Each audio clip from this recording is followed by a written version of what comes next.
Evening. Why is Burns' thing different? I'm special. Yeah, for some reason his name's going at different He's the time. leader of the group. It's fine. He's special. Leave him be special. It's jumping at a different time. I don't know how to stop it. We'll sort it out next time. I'm really waiting to see this halfling's AC flash up on screen. Don't even start. It's going to be wrong. The halfling's going to fall off the boat. You're going to get new character sheets. Look at these strange faces. A bunch of newbies. 6 new heroes on a new quest. Back in Ashling. There's a new updated map in the top corner as well, with all the snow and ice that is happening. But yes, we are here for a little prelude to campaign 2. The Draca bound, as you all are off to the island of Draca, with individual missions to find out what the hell is going on there, for whichever reason you personally have to travel there. I still haven't fully fleshed out. I think it's like 8 years, which means the campaign 2 will start 10 years. I keep flitting between 5 and 10 years. I've been looking at how long it took the Holy Roman Empire to take over England as my guide, but I think we're about 8 years in the future. So all Earth has started to fix. There is no ruling party in the northern country named Onora. Ashling is the continent itself. As the Commonwealth fell, and all the big heads of the Commonwealth were brutally murdered and turned either into mind flayers and slain or fled Orherth itself. So the individual clans and the individual towns all took ownership of themselves. They all rule their own individual areas of the northern country, with Orherth being this hodgepodge of different mix of farmers and stoneworkers and masons who kind of individually share the running and looking after the city to get it back on its feet. But it's still definitely being rebuilt slowly over time. You all are from all over the place as this has all been going on, and the continent itself has been changing. There is a force from the north, being the whispered cult of the dragon. The Dragonborn seemingly moving from Draca, starting to interfere with the dwarven trade routes, dwarven trade and mining occupations in the Diamond Mountains. Also across some of the trade routes around the north, so you've got Butte Springs and the Shattered Isles. And over the past 8 years since we've left the last campaign, the northern region itself, right at the tip of Draca, the Diamond Mountains, and north into the sea, has been getting colder and colder to the point where an ice sheet has formed, joining the land, the northmost tip of Onora, and the island of Draca itself. You probably could, if you were an explorer, try and cross between the two, but it's not safe to do so. It's freezing cold, and the ice isn't thick enough and safe enough that you would happily walk across. But it has meant also that shipping routes and trade routes into Draca and around the north of the island have also been disrupted, forcing a lot more of the ships either not to go via that route or to go round the bottom around the south. Where we come to Regan, where the the country of the south of the border forest, is ruled by the king, ruled mainly by the humans, and they have brought in and are partnered up with a military force, a religious and military force, called the Talons of Ram. And they have, over the past 10 years or so, been slowly removing the King's Guard from the capital, from Glamorgana, from Southport, from some of the major cities, and replacing that King's Guard with this highly trained military force, religious to an extent as well. They have some what they are akin to priests, but act very differently to how you would recognise druids, priests and clerics act. They are fiercely and staunchly anti-magic, and in the south have been running campaigns to gut out and find magic users, whether that be druids, clerics, paladins, artificers, wizards, sorcerers, people born from innate magical ability. They have been rooting them out, getting towns to turn on themselves, and running a witch hunt in the south. They are now occupying the entirety, or are in all of the cities at least, in Regan in the south, up to the border forest. after the events that have happened as well, from Newmonger on the eastern coast up to Redvent, so you know very well with your past characters, the border forest has been cleared out to create a trade route. So there is a trade route, a road that can be taken between these two countries now, as they look to break down the boundaries between the north and the south. So with no ruling party in the north, things are a little bit all over the place. Magic users are fleeing and running. There is no real overall force like there was with the Commonwealth. Lots of these different groups are appearing. And this Cult of the Dragon are then causing problems in the north. There has been sightings of a blue dragon who has been attacking around the Diamond Mountains, near the Diamond Mountains, the trade routes in and out of the Butte Springs, some of the ships in the bay of Butte Springs and the Diamond Mountains, causing problems. And a lot of people are saying that is the work of the Cult of the Dragon. They've also been seen as far down as Redvent, with Dragonborn being spotted in the shadows kind of everywhere. So individually, you have all been sent by whoever you've been sent by, whether it by yourself or your own mission or whatever else. You have a reason to try and make it to Draca. Draca being a city now, an island off in the north that is almost impossible to get to. There are still some plucky halfling explorers, some tradesmen and merchants that run out of Bryn, out of Nordok, the island to the west, who will still, for a good price, try to take people round. They have like these hardened ships. They have metal from the ships, the ice barges, where they just try and crack through and will slowly break through the ice to get goods across. Mainly taking merchant goods and items to Draca, if they can get to Draca, or around the north if they need to. They're the only merchant companies that are doing so.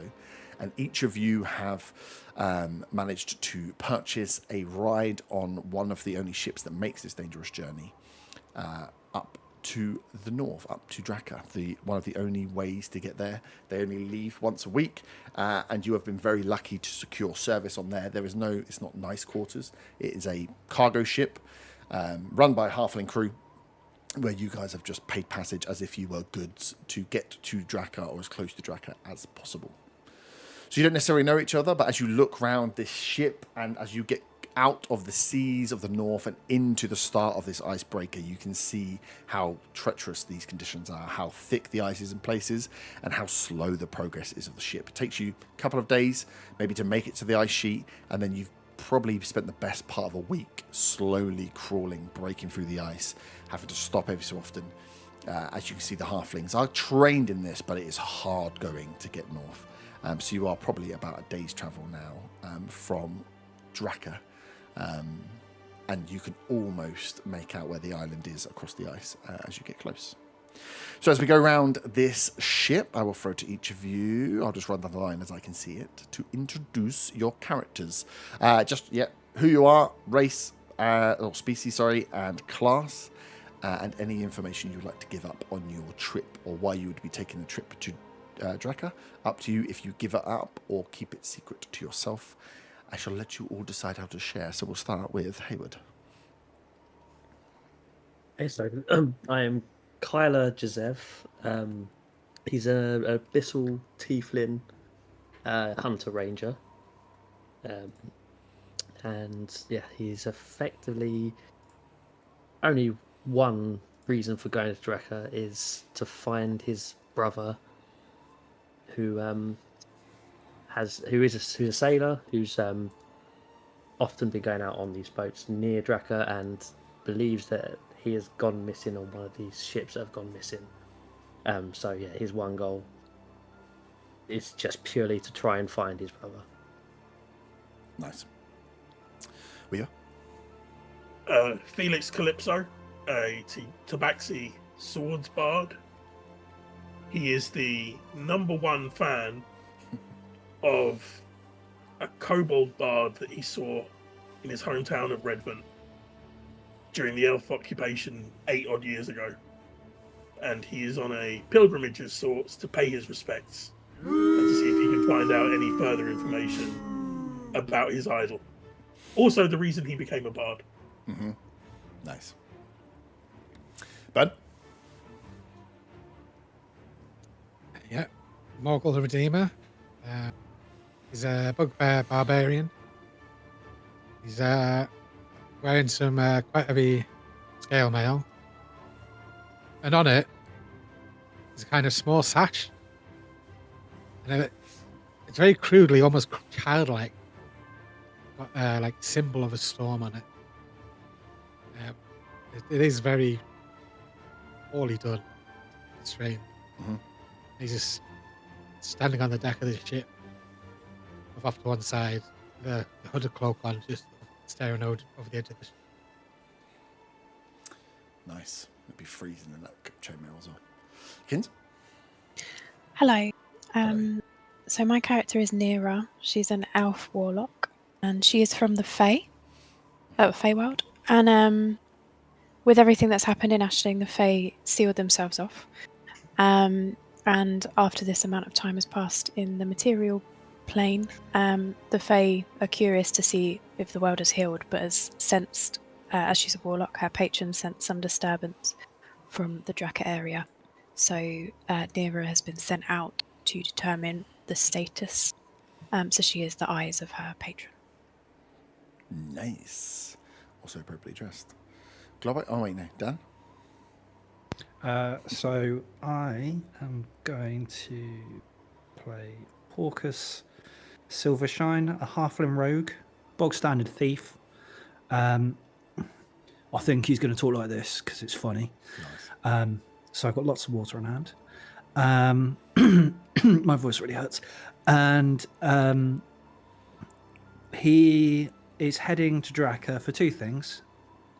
One, to find some woolen trousers because he's wearing shorts and sandals. Nice. And the second is a robbery went bad, and his a supposed partner, Belric, ran away with the loot. So he's heard rumours that he's hiding on Draca and has come to find him and get his revenge. Nice. And then Oak, Reese. My character's a human paladin. Is called Reinhardt, and he is a paladin for hire. So he has been hired to investigate the cult of the dragon to see if they are a threat, and if they are a threat, to take action if needs be. Nice. So yeah, all six of you. You are the only passengers on the ship. Everyone else is the halfling crew. And the journey, bar being a bit slow, has been mainly uneventful. As you start to get closer to the island, the kind of the crew, especially to you, Hawkers, would give you like a heads up of what to look out for. As you look out across, the clouds start to break slightly, and you see this as the sun shines through off in the distance. You can see just the small kind of mountain, the ice mountain that is there. Although the snow seems to have cleared off, what you're looking at here, as you can see the island of Draca, the mountain that makes up the main heft of the island of Draca is now visible and shining through. And you can see where the ice has been broken through, that the sea below is it shimmers with seaweed and colours and I would say remind you of the Feywild near as you look over and look at this the wildlife that grows out this far out. As you get closer to Draga, the seas seem rich with life as you look around, but it's just bitterly cold. Can you all give me perception checks, please, as a light kind of storm is off to the distance that just rumbles ever so slightly to the south of the island? 10. Some things never change. 5. Yeah. 16. 18. 8. Nice. So those above, I was about to say the opposite again. Those above a 15, as you look out and you hear this slight sound, this what sounds like a little rumble of thunder, as you look out to the south of the island. It looks like a storm is just clearing, but you see something else flying in the clouds. You see what looks to be a large beast flying northbound towards the island. Just as the kind of rumble of the lightning crackles in the cloud, you get the kind of brief glimpse of a large winged beast that is flying its way towards Draca. The ship has been moving fairly steadily for a few hours, and it comes to a grinding halt, a noise that just pierces in, the sound of metal just rubbing against thick ice as it slows the ship down, and you feel the ship stop. This has happened multiple times as it hits a large berg that needs to be cleared, or they need to find a way round, and the halflings all get into action. Anchors go down, they start jumping off the ship. The captain comes up to you all and just says, "We're going to be here for a couple more hours at least. Draca is just off there in the distance. I think your best bet might be to walk from here. We'll catch you up if we can get through here, but it's fucking freezing. You might as well get going." As he points you out in the direction, you can see, and he tells you that you've probably got about a 3 or 4 hour hike in front of you, which is going to be half the time that they're going to spend here trying to clear themselves out of the ice. He points you off in the southeasterly direction and gives you all direction to say, if you head for that bottom corner, there's a dock there. Find your way into the bazaar, make your way up the cliffside. He said, when you get there, they'll greet you. Don't worry about that. And as the ship goes down, the halflings start fanning out and working on the ship. You guys are all presented with an icy tundra in front of you to start making your way towards the island of Draca. Would any of you take any precautions, provisions? Anyone want to lead anyway? Have any skills that would help? You don't know each other, but you're the only crew here, and it seems as you're walking through here, your best bet is kind of to stick together as you make your way through. The captain gathers you all together to give you this information to kind of say, you might as well go. It's going to be your best bet to kind of make it there safely. You will get lost in this if you don't just head straight there now whilst the weather's still good. So they kind of leave you to get off the ship. Get away. You hear that the halflings already set at it. But yeah, over to you guys. If any of you have any particular skills or things you would like to do to help yourself and the rest of this ragtag band get to Draca safely. I want to use either the bugbear or the human paladin as a windbreak. Nice. For the walk. Yep. And as payment for them doing so, I'm not going to try and rob them. Nice. Are you going to try and thief. ask them, or are you just going to try and sneak into them? No, I'm just going to do it. Okay. I want to turn to the halfling and say, "Hey, halfling, won't your feet be cold?" I don't think that's any of your business. Well, I'm not giving you a piggyback ride. Your voice concerns me. If you do have a bit of Ditto. what would be your marching order? Who is, even if you don't want to lead the rest of them here and think sticking with them is not a good idea, who would be first one out to lead the way in? This is trekking through snow and ice. Your best bet is to let someone pick the way who is, you're going to be potentially looking out for pit holes for weaker points of ice. You are going to be best to go in single file unless you think otherwise, unless you think there's best otherwise. Would someone have the gumption to be like, fine, I'll lead the way, I'm happy to do so? I probably think, while not being used to these sort of conditions, I'd like to think as a ranger I'd be able to kind of have a good sense of picking a good path. Yeah. So I guess I'll lead the way. Cool. So yeah, you see Kyla jump off. Not jump off. There's a nice ramp down. Take the first ramp down, make your way onto that, and yeah, as you get out and you get a feel for the snow, for this the strength, and you've stopped and got off the ship multiple times, so you know what you're looking out for and what is not there. So as you kind of get yourself off and start to get your bearings, give me a survival check.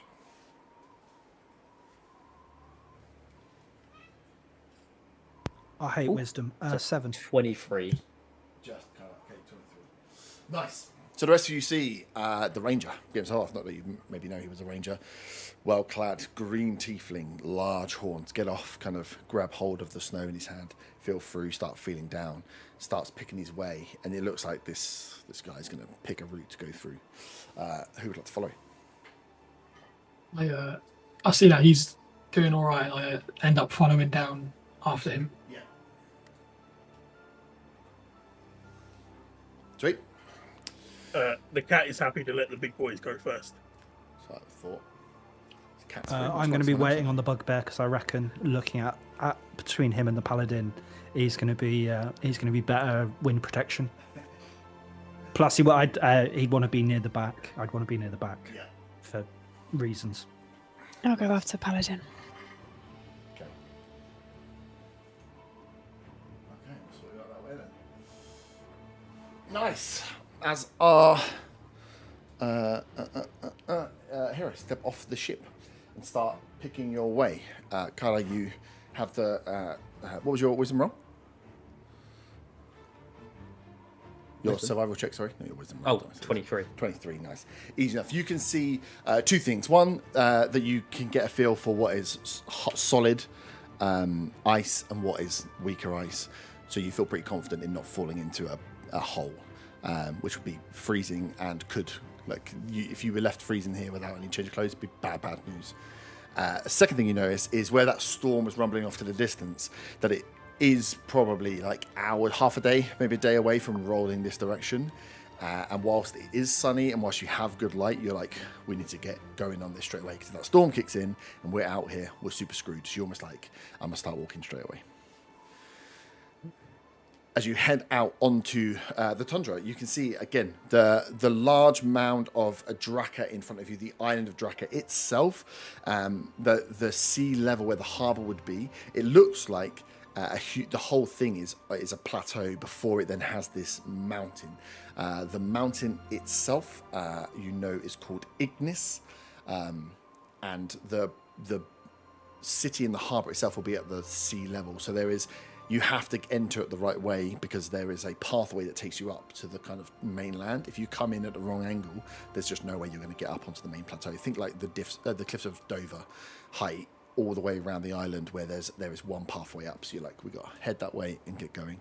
As you start just in single file making your way across this icy tundra. Whilst the sun is out, it is still freezing cold. There's a bitter wind that blows across, which is constantly blowing across the snow on any of the debris and ice that gets picked up, and just a bit like snowy tumbleweed just blowing across your face as you look through, which will affect all of your perception scores unless anyone has some special ways of getting around it.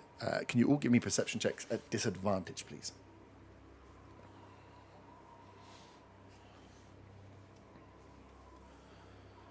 $18. 18. Oh, 10. I rolled Oh, a nat no, 20 as scrap well, that. so wait. I roll persuasion, not perception. 15. 8. Good go, yeah. 12. 10. 5. Oish. In the 15 still the rest. The rest of you struggle. It's windy, so you don't really hear anything. You're just hearing the wind whip up against your ears. It's cold. The tips of the tops of your ears absolutely freezing. You're trying to get clothing up and over. So you're sound-wise, you're kind of gone. And as the wind is blowing across, every so often you're just keeping glimpse. You can see Ignis. You can see the top of that mountain, and you're just keeping that as your point of direction as you walk through. With a 15 in the kind of safety and the cushion of the big bugbear, Hawkus, you hear on the wind a light. It sounds like someone shouting, maybe. And then as you kind of peer out, it sounds like there's just a deep noise, like a low noise, like oh, and you can't work out what the words are that are saying. So you kind of peek out from where you're seeing. You can see you are kind of walking towards two separate groups. Looks to be about 5 or 6 figures that are just off in the distance, off about 30 foot away from you as you guys are walking up towards them. And it sounds like they're kind of calling towards you. I want to slowly try and make my way to the back of the group because it doesn't look like anyone else has seen them. Mm-hmm. And if they're hostile, then I want to be at the back. Nice. Cool. So as you guys make your way and meander your way through and in between. I tie my sandals is how I fall back to the back of the group. Nice. You stop and get out of the wind. So yeah, the rest of you kind of pass by. Hawkus ties his sandals up, his feet truly blue, as you make your way towards this direction. The rest of you, as you make this 30 foot towards, all of a sudden also pick up the sound of this sound, the sound of shouting, which is more like a groan, more like a. I'd like you all to roll initiative at disadvantage as you are surprised. I can't get surprised. I don't think. Oh no, I can. What? Alert doesn't mean you can't get surprised anymore. What the fuck is that? It does not. Oh, why am I a rogue? This is useless. 6. Wait, if I've got alert, does that mean I don't get surprised? No, No, it's just No, just not anymore. just it used to. Oh, okay. Does it not negate the disadvantage, though? No, it says when you roll initiative, add 2 to the roll, and immediately after roll, you can swap your initiative with the initiative of a willing ally. Alert has been nerfed quite a bit. Yeah, really heavy. It's only a +2 as well. Yeah, it goes off your proficiency. Boo-hoo! Cool. I So got 12. I was going to say, let's go down from the top. So 25 to 20, no one. 20 down to 15. 19. 19. Sees the threat and hides at the back. We call that Zaga in these parts of the woods. Zaga's a hero. Watch your mouth. 15 to 10. 12. 12 as well. Dex off. 16. 17. Woo! 1, 2, 3, 4. Phoenix.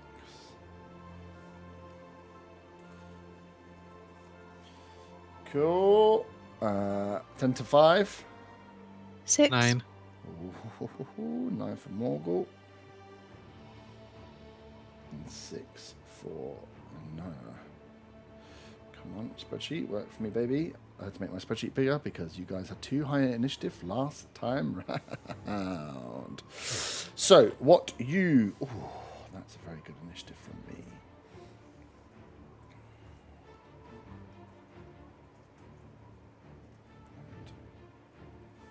A very bad initiative from me. Perfect. As you are making your way from the ship, you've made your way a bit further than this, but we'll say it's here just for map purposes. You see as you hear lurching through the distance towards you these humanoid figures, groaning, frozen as they come into view. Their faces are completely blue. Icicles just hanging from their cheeks, from their ears. Hair is like either icicle and been ripped out. There's just parts of the skull that are missing. And they are shuffling towards you, groaning out loud. They are not shouting. They are indeed groaning. And as they get closer, they look kind of menacing. Up first is Hawkus with a 19. Can we call him Hawk, please? Hawk, yep. Ass, you're up first. Okay. I think what I'm going to do is I'm going to try and do 2 things. Yep. So it doesn't say... Oh, it's a bonus. Ah, shit, it does say. Okay. Yeah. For my bonus action, I'm going to use Steady Aim, Yep. which I give myself advantage on my next attack roll on the current turn, provided I haven't moved, and after I cut my speed is 0 until the end of the current turn. Okay. And then I'm going to fire my short bow at the one to my south. Yep. It's on here. Okay. Yep, nice. And because I've got advantage, if I hit, which I should do with a 21, Yep, 21 hits. I get sneak attack. Sneak attack, baby! So that is 8 points of piercing and 6 points sneak attack. 8 points of piercing. 6 points. So 6 points of piercing as well, because it's this extra damage type is the same as the weapons type. Nice. I assume it's piercing. I haven't actually looked. Yeah, it is piercing. Piercing. Okay, good. As you fire in, you hear the bow hit into this pierce the outer ice shell of this creature into its body as it still keeps just lurching its way towards you. It doesn't seem to react at all to being hit, but you do definitely hit it. Nice. That's you. That's your stay in, so you can't move. That's your bonus action. Yeah, I can't move. Movement is 0. Give me 1 second. Let me just spreadsheet things. If I freeze the panes. I made links for it all. It was gone. Cool. Up next with a much better initiative roll are my 4 creatures. 4, there's 6. Yeah, 3 first.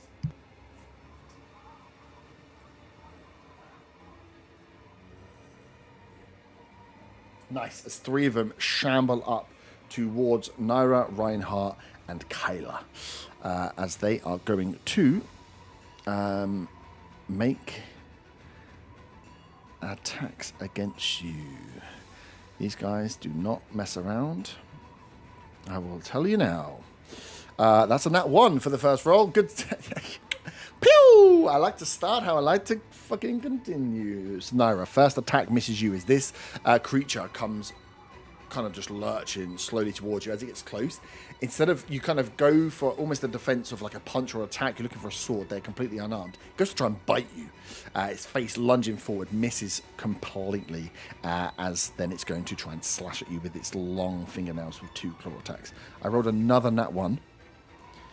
And then I rolled a 17. So it's a dirty 20 to hit on the last one. Which I think will hit you, Naira. So that's 7 7 slashing damage to you. Cool. Second one, Reinhardt is going to do the same thing. This thing, you see this one lunge, and as you're watching, again, just trying to work out what the hell is going on here. As these things come towards you, seeing the bite, you're kind of ready. As this thing goes to try and bite into you and your armor, that's actually a very good roll for me. That's a 21 to hit. Yep. So that one will do 4 points of piercing damage to you as the teeth bite into your arm.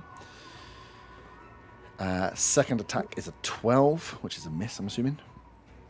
Yep. And the third attack is a 12. So it gets the teeth in, and as it's there, it's trying to slash. It's just clink, clink, just you can hear the nails frozen, just kind of scratching off your armor, not doing any damage. But this thing is trying to hold on to you. It bites and then releases you. It doesn't hold on. It's not like you've got any grapple there, but it's pierced the skin and bit into you there. And the final one is going to make its attacks against Kyla at the front. First bite is 9. Definitely get out of the way. The second claw comes in for an 18. That hits. It's 2 points of slashing, rolled very badly. And the second claw is a 6. So 1 claw attack gets you.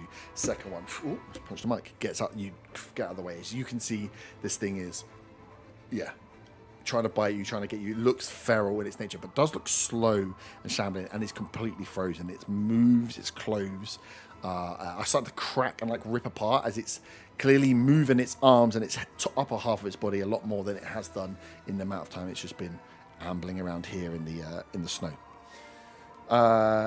You are next, Hayward.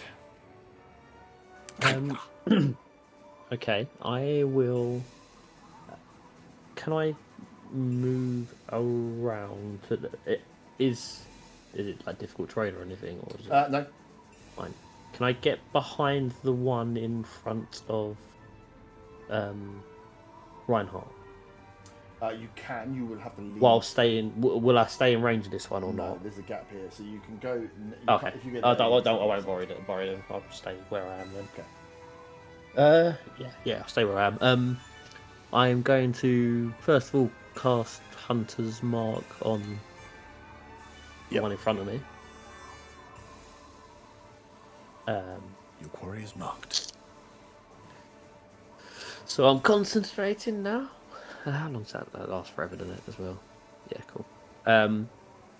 And first of all, I will attack with my scimitar. Yep. That is a 12 to hit. 12 hits. Cool. And with my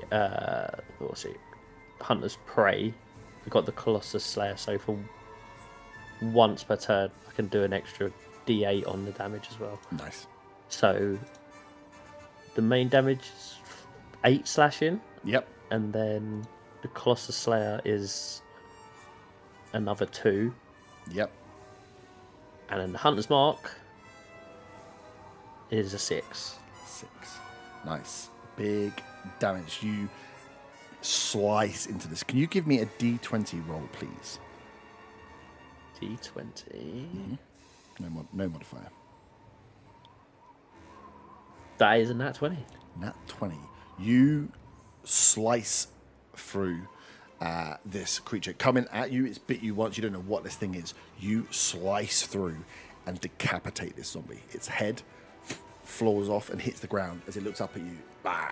Its body's still moving, but its head is flipped off and its head has landed on the floor next to you. Okay. Does the head still look like it's... The head's looking as you lop the head off and it lands down. You're like, job done almost. This thing just looks up at you. It can't move. It's a head, but its mouth is open and it's still trying to like get itself towards you. The body itself as well still seems to have some kind of movement. Okay. And because of the nick property of the scimitar, Yep.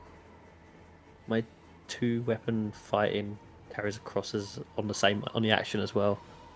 So I then attack. Do I attack the head or the body? I'd say they all act against the same hit point total. Okay, cool. I'll just attack the body with my short sword then. That is only a 10 to hit. 10 hits. Okay. So that is first level. 4 piercing. Yep.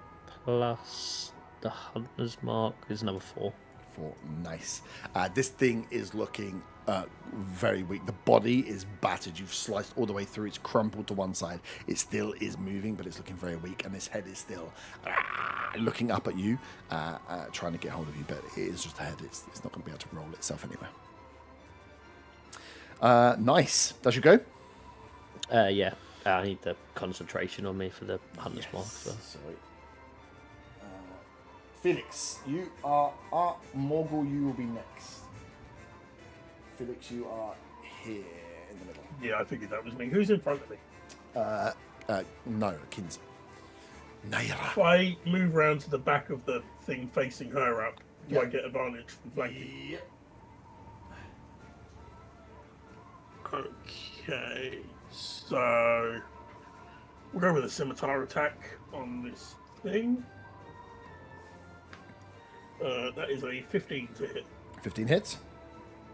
And because it's an attack that hits, I will do one of my blade flourishes as well. Let's roll damage first. What's damage on this thing? 1d6 plus 3. That is 9 points of whatever my scimitar is. What is just it'd be slashing most likely, right? Yeah, slashing. Yeah.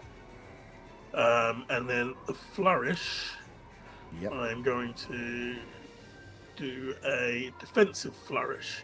So expend 1 use of Bardic Inspiration and deal extra damage equal to the number you roll on the die. You also add the number to your AC until the start of your next turn. Flourishes are disgusting. That is an extra 3 points of damage and an extra 3 AC. Nice.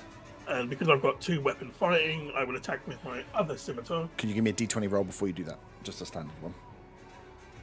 Yeah, that is a 4. 4. Nice. One of you slice through with your flourish. You chop one of the zombie's legs off. Nice. So it's hopping. Yes. Well, it's kind of frozen up in place, but yeah, it's the leg you chop through. You realise as it just the like icy slops to the ground. It almost goes to wobble, but it stays up. It doesn't go prone yet. Okay, and the second attack is a 19 to hit. Yep. Oh wait, no, that's not with advantage. It's 22 to hit. Yep. And 1d6 plus 3, 7 points of slashing damage. 7 points of slashing damage. Nice. Give me another D20 roll. You with a level 3 or with 2 attacks, you fucking rats. How did he do 7 points of damage? 1d6 plus 3. Because of the 2-weapon fighting for a swords bard, you can add your modifier to it. Oh, I've got 2-weapon fighting, but I can't do that. Yeah. D20. So it's unique for a swords bard. So why has it got the same name? It's part of the subclass thing. Hang on, let me find it. Yeah, I believe you. It's Yeah, I just, get a fighting style, which is Oh. 2-weapon fighting. What was the D20 roll, sorry? 12. I think it was. 12. You take an arm off. So this is one leg, one arm down. And that will be my turn. Very much Nathan. It's hopping around. Morgan, you are up. The closest zombie thing to my right. Yeah. That's not taking a turn yet, has it? No. First of all, I would like to rage. Yes. And then move within 10 feet of it. Cool. Towards an arrow or across? 10 feet could be here or could be here. I'll say there, so I'm not. Yeah. You just take this one step down as you. And I will take an attack with my greater. A Grat Arcs. So, 8 to hit. 8 hits. Oh, it does. Yeah. Jesus Christ. These are just like they almost. Some of them look like they might be sailors. Potentially, they're just barely clothed creatures coming towards you. No weapons, no armors. So This one's got an arrow in it from where Hawkus hit. Hawk to okay, us. so because it's not taking turn and go as a bugbear feature, I get surprise attack. I also need to add 2d6. And then with Divine Fury, because I'm raging, I can add a. Let me just check. I think it's 1d6. Yeah, 1d6 plus 1 radiant.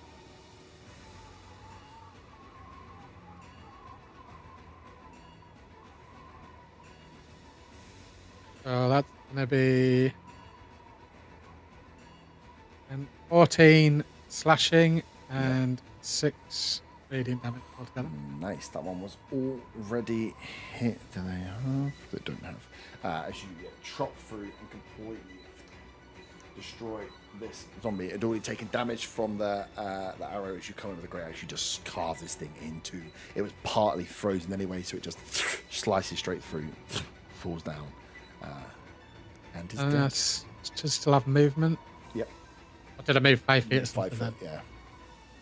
Yeah. So the one that was next to it, can I get within 10 feet of that one, please? I've got enough left. I should have 25 feet. And that'll be my go. Nice. Naira, you are up. Who's within 5 foot of me? Are any of the party in 5 foot of me as well? Reinhardt is, and that's it. Okay. So I'm going to start with my bonus action and Misty Step away. Yeah. Where to? And I'm going to use Refreshing Step. Just diagonally away so that I could do a ranged attack. Yeah, like past, like there's fine. Midway through is fine, yeah. And yeah, I'm going to use Refreshing Step as part of that, so I can roll a D10 for temporary hit points. Nice. Get a drink while she misses them. Yeah. So I get 2 temp hit points. Cool. And then I'm gonna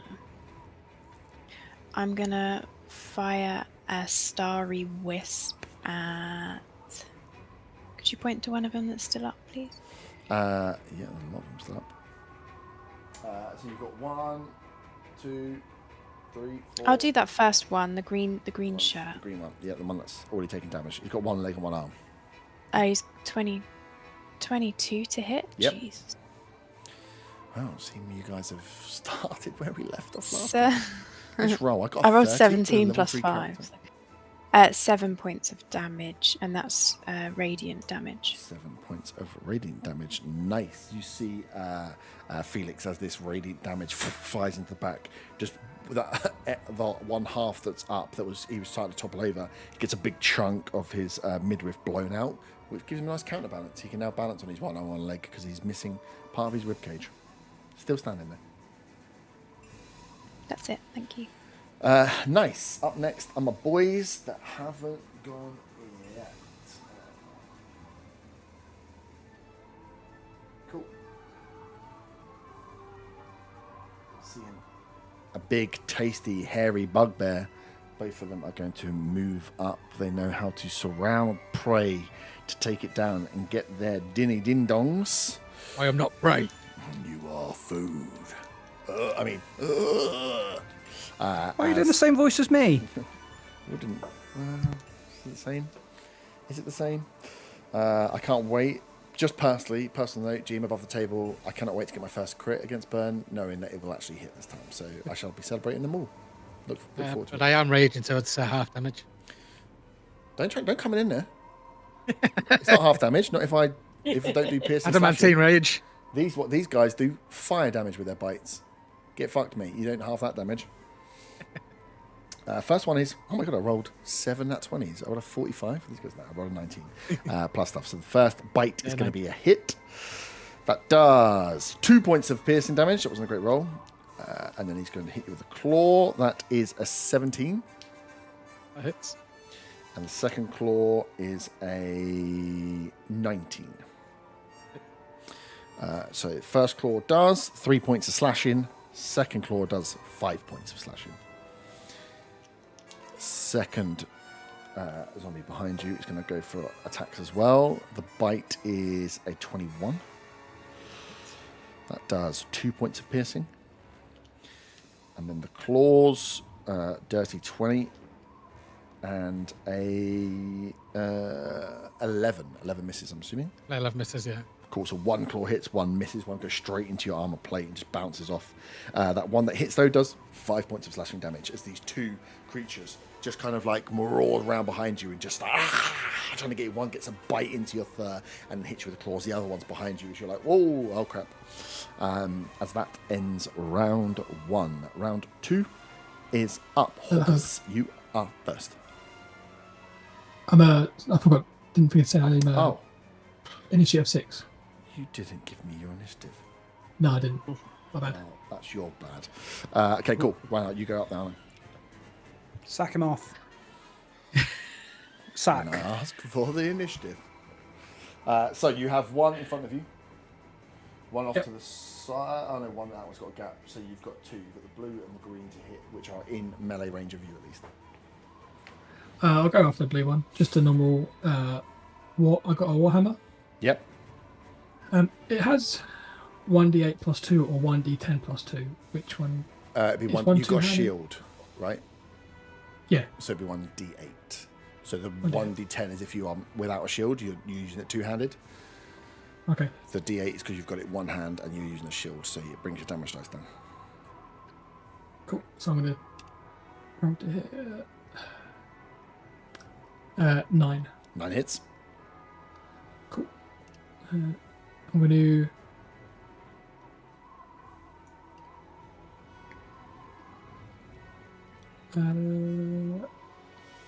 Six damage, but can I do a Divine Smite on top? Yep. For bonus action. And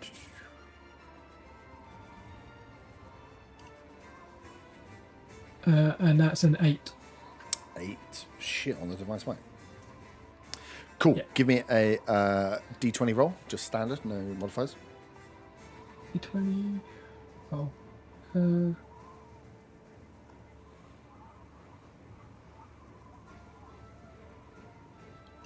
Do we know where the just a standard D20? Oh, I found it. Just should you? If you're in the bottom corner of the sheet, the bottom left, you can just click D20 once. A 5.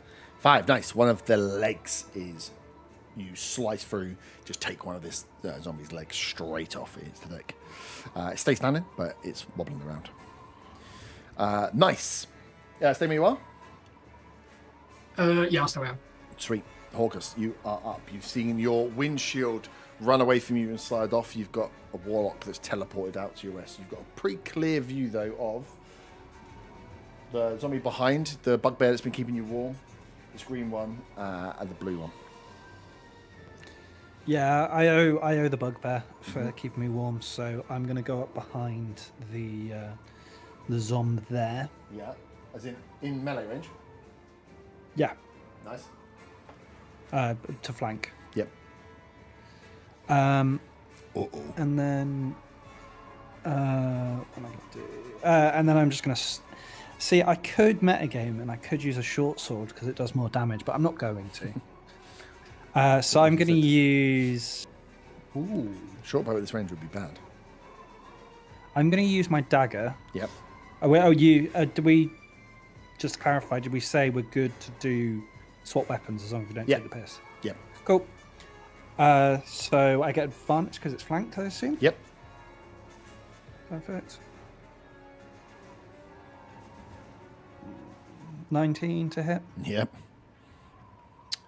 And I do get my sneak attack, so that is 6 plus 5, so that's 11 points of piercing. Yep. And I'm going to activate a new feature. Mm-hmm. I'm going to, very topical playing a rogue, I'm going to use Nick. Ooh.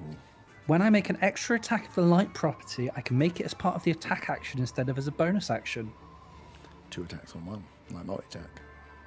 Yeah, basically. I don't know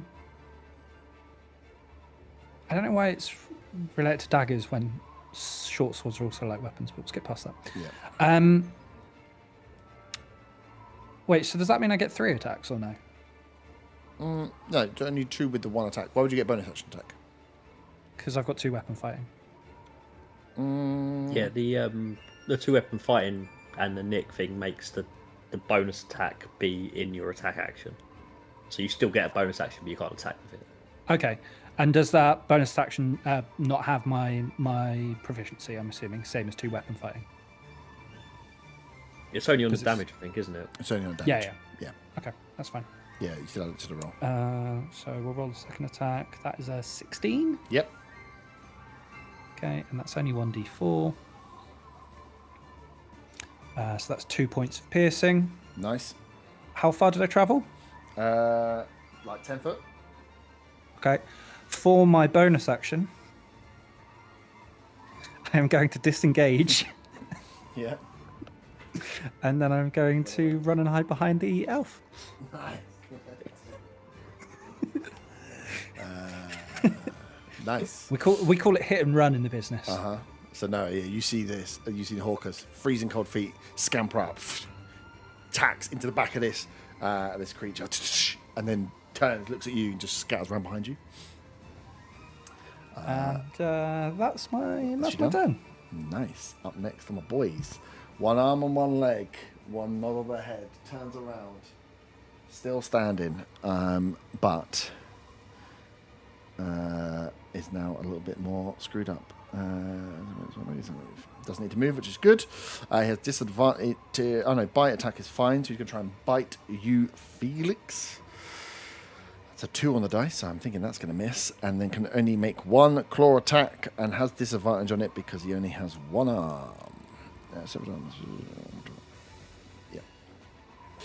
Yeah. Which I rolled a nat 1 for. So yeah, this thing tries to bite you, nearly topples over, tries to claw at you, doesn't make it. He is looking very, very messed up as he struggles to do anything real useful. The blue dude is going to take a swipe at Reinhardt. As you have attacked it, it's going to bite you. It's only lost a leg, which means it's slower, but doesn't need to move. It's attacking you here. That's not going to hit because that bite is an 8. And they're going to claw attack you up. Nope, that's the same dice roll. Oh my god, I rolled 5, 5, 6. So I don't think any of them get close to hitting you, as none of them are above a 10. So yeah, as you stand there with your shield, this thing's coming at you, you can just... Or you're almost like holding it back to realizing how weak these things really are. With 1 leg, it hasn't really got much grunt to push either.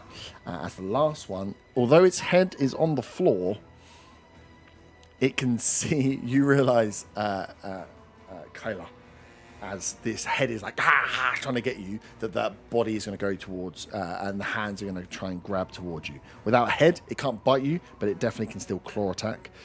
So it's just going to swing its arms towards you as the head can still see where you are. So claw attack 1 is a 19. Yeah, Assuming that hits. hits. Claw attack 2 was only a 13, which misses. Misses. 6 damage with a 1 claw attack that hits you. As you can see, as it hits, the head is very excited that it's still doing damage. And I rolled an 8 on my con check, so I lose my hunter's mark. He's like, yeah, we did it. Fuck's sake. I was going to use the other feature of the hunter's mark. Oh, you didn't lose it to a headless zombie. Crazy. You are up now. So yeah, your guys, you get hit with a claw. You can see almost probably put off by the fact that this head is like, and the body is independently moving, having just decapitated this creature. You know these things are something strange. But yeah, you are up, Felix. You're next.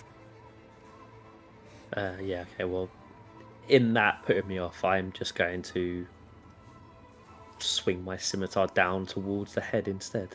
Mm-hmm. That is 21 to hit. Yeah, that's going to hit. So that is 9 slashing damage. Yeah, that is enough.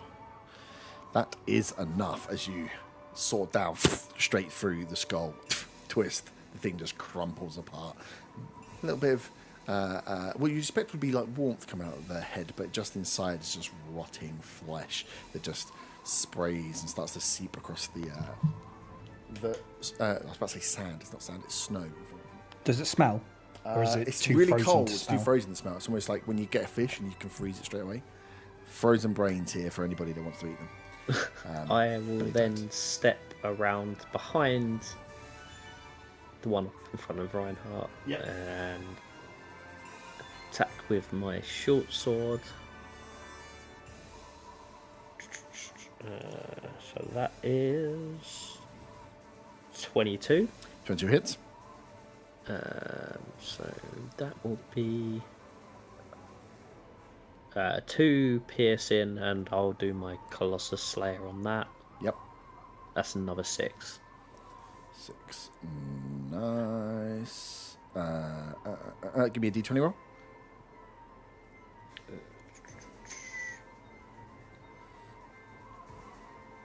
Uh, 8. 8. You take off this zombie's other leg. It is. I won't put it down. I'll put the prone thing on it. It is now prone.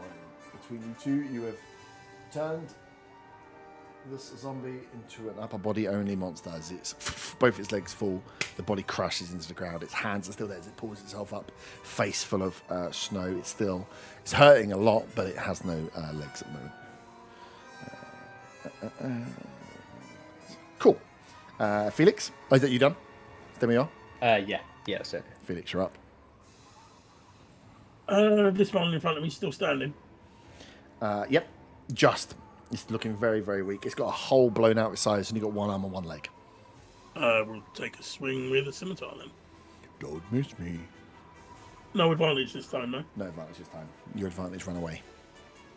12 to hit. 12 hits.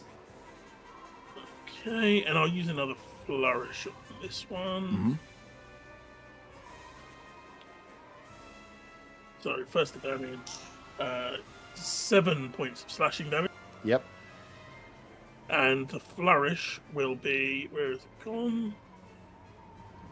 A slashing flourish. You expend 1 use of your bardic inspiration to deal extra damage equal to the number you roll on the die to the target you hit and to any other creature within 5 foot of you. So that'll be the one prone on the floor.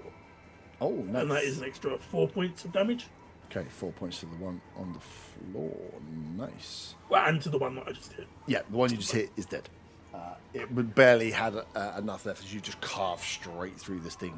It dies. But as you slice and continue that slice through, the one that's on the floor gets stabbed, sliced through the back, is looking very weak now as well as it is lying prone.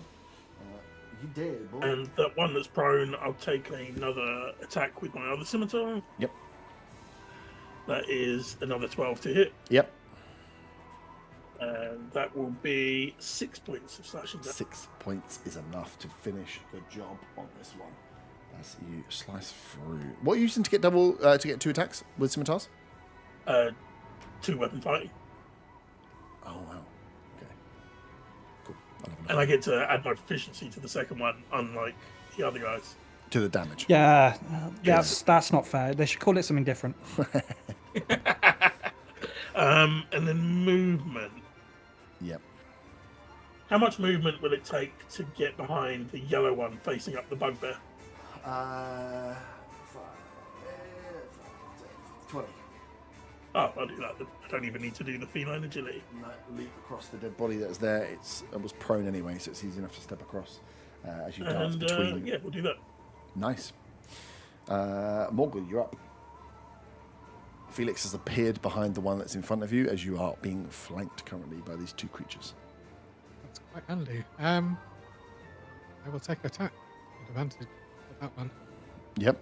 Sure, you don't want to just turn around and take an attack disadvantage on the other one? Or not Not disadvantage? 20. It It's on D&D Beyond, so you can check. doesn't count on this I now. can't believe you've done that to him. Can't believe you're doing this.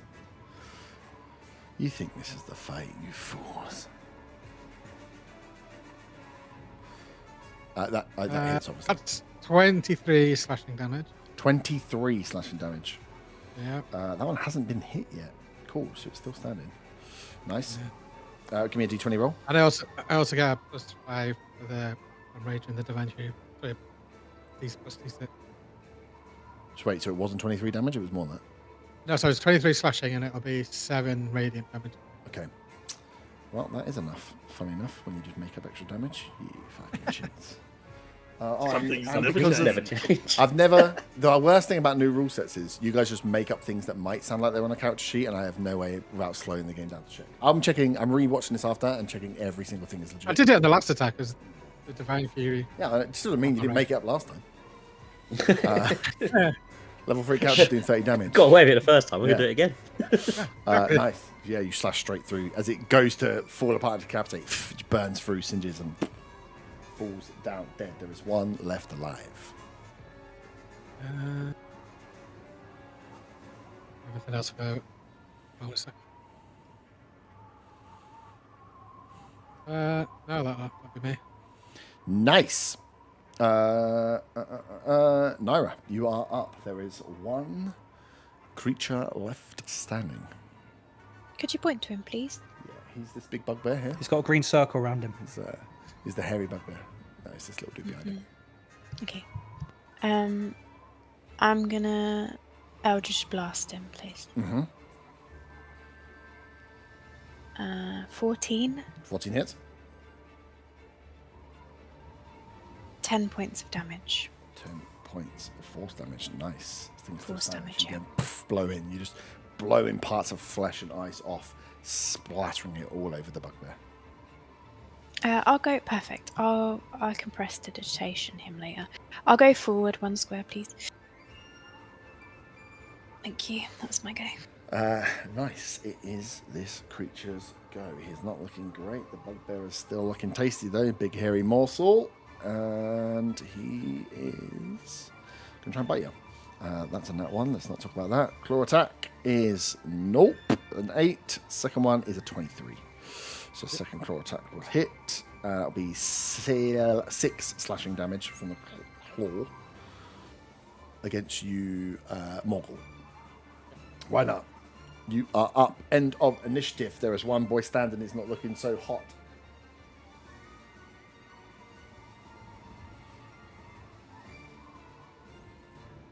Yeah, attacking him. I will run over to the one that's still standing. Yeah. I'm going to put you in front of you, give you and I will advantage, 'cause just- I'm nice like that. Just give the old bash to the head. Nice. Doo-doo-doo. 11 11 hits. and 7 damage. 7 points damage is exactly enough as you, just crush this creature's skull completely as it slops and drops to the ground, its head splatting out, brains everywhere, the rotting remains of this corpse frozen on the ice in front of you. And as you look around, there are no further zombie boys stand. Oh yeah, there we go. Yeah, no further of these creatures standing. There is no threat around as you kind of all rest and look at each other as whatever these creatures were came out of the mist, just walking across the snow, are now bashed and slashed, heads decapitated, arms and legs fallen off. But they apparently were continuing to keep walk and attack you, whatever these things were. I want to go over to the nearest one to me. I want to kick it Yep. and then spit on it. Nice. You can do that for free. I will. You get under down your and- toenails, you get some brain juice. I will I didn't say I kicked it in the head. No, it's brain juice. go everywhere. up to the one closest to me and Yep. can I investigate the body? Yep. Just kind of get an idea of who or what these creatures are. Yeah. Give me an investigation check. I mean, it's probably another waste. So that's 20. I'll take it on that one. It's not cheating like somebody looking up there. Nat 20, nice. As you look down, these look like from. They all look like they're probably from a similar crew. They have similar clothing on.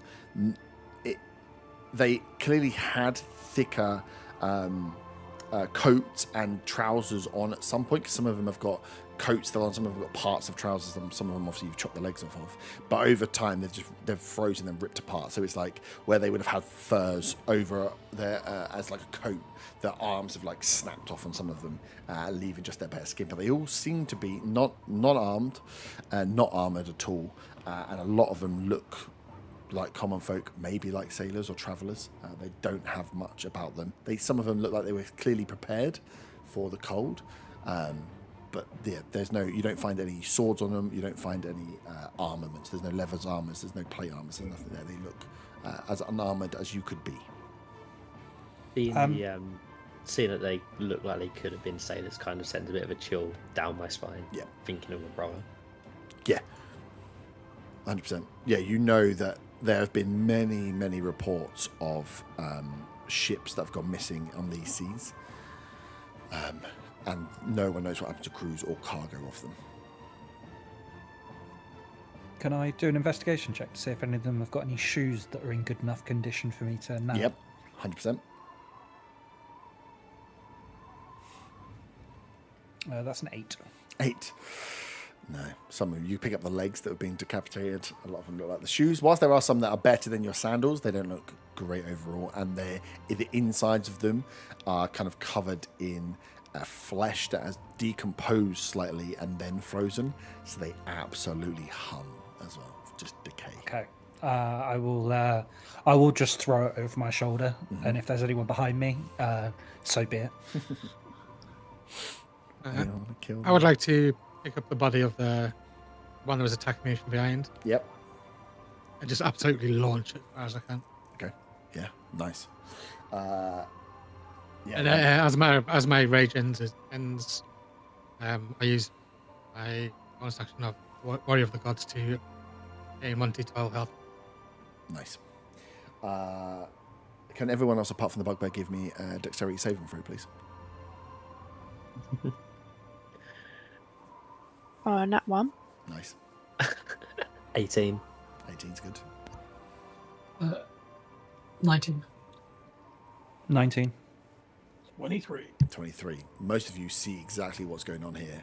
Naira, you're a little bit detracted from what is happening as this bugbear just leans down, grabs this body, and just launches it over his shoulder. And this body flies. The rest of you see an impressive streak of strength. This body flies through the air and lands down. Unfortunately, Naira, this body was chopped in half, and the entrails and guts on the inside of it just spray all across you as he launches this body across. You were just in the path of the swing of like the hammer throw round.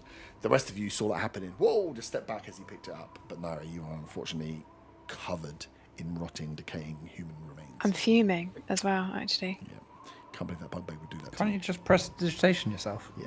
I will, but I'm going to be angry first because it's my character and I've decided that. Morgul, as you launch this body off, pretty happy with yourself because it's like imagine like a hammer throw. You've done like the spin. Yeah. As you catch the rest of these guys who kind of see you throw back, and you're like, they all saw that. As you finish your spin, you see Naira stood there just covered in guts. You know exactly what you've done.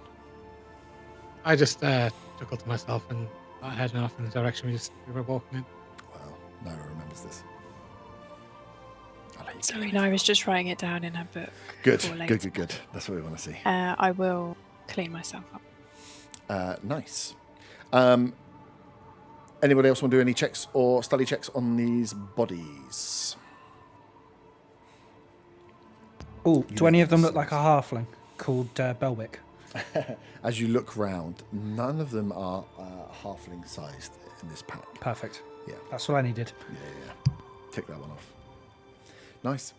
So you tidy yourself up. You would have been, I know the boat was close on the screen, but you would have been about 150 odd foot away from the boat as this had all happened. You can hear in the background the halfling still working away. As Kyla, you look up, that all settled. You need to get moving still. That storm is coming in. If you want to make Draca, you've got to keep on kind of trucking. So you guys head off on the journey to make it towards the Draca headland and where the harbour and port would be if the seas were clear. If anyone wants to, you have a chance to take a short rest whilst you're trekking through. So if anyone does want to do that, you can do that now, as you still have a couple of hours trek through the kind of tundra to make it to Draca. Is anyone doing that? Oh, I already did it, but I got my points back. You're So I short don't rested? need anything else. Or you got your points in the front? No, because I get a thing. As you finish a short or long rest, you can play a song on a musical instrument with which you have proficiency and give heroic inspiration for up to 2 allies who hear the song. Oh la la. So I'm going to bang on my hand drum. I'll take that rest as well. And I'll give the inspiration to the elf lady who was covered in guts. Yep. Oh, thank you. The bugbear who covered her in guts. You're sitting on the fence with this one, huh? Yeah. What? It was That funny, doesn't sound- but at the same time, you could see the lady was pissed. Yeah. The lady was looking at putting him to sleep so that he died in a sheet of ice. But thought she doesn't have many spell slots, so shan't. But now you get sunshine on your character sheet. Might have already had it on, but thank you. What? It's actually a thing this year, so Yeah, you I need to, know. like, not just Don't have just it put it all on. the time. Yeah. Narratively cheeky. Oh, I just put it on every time. I didn't know what happened. Nice. Thank you. So as you take a short rest and you carry on through, you start to finish this trek as you come closer and closer, finally breaking in towards the mainland. You can see the ice gets a little looser as you get closer to the port area. Where you are coming into is where you can see where some of the larger ships have been pulling up, which is where the loose ice has been broken. It looks like the people of Draca, the Dragonborn and Kobolds of Draca, are still trying to keep some of the a pathway out from their larger harbour. So you kind of steer clear of that and head for a smaller bay, a smaller kind of just off to the left of the harbour, where at ground level you could just walk up straight onto the bazaar. You can see there are some tents and there's some movement on the shores of Draca as you make your way on to the island for the first time. And before you arrive, I think it's a good place to take a little wee break. So yeah, we'll pause there for a second as you have debarked your boat, destroyed some creatures, and are about to step foot on the land of Draca. Sweet. Take a little wee break. We'll be back in a second.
These Discord spooky sounds are well annoying. It's not spooky. It's the sound of snow. No, Storm. if you mute and then unmute, and it'll be like, wee. Oh, that was what happened when I left earlier. Yeah, try muting and then unmuting, and you'll hear it.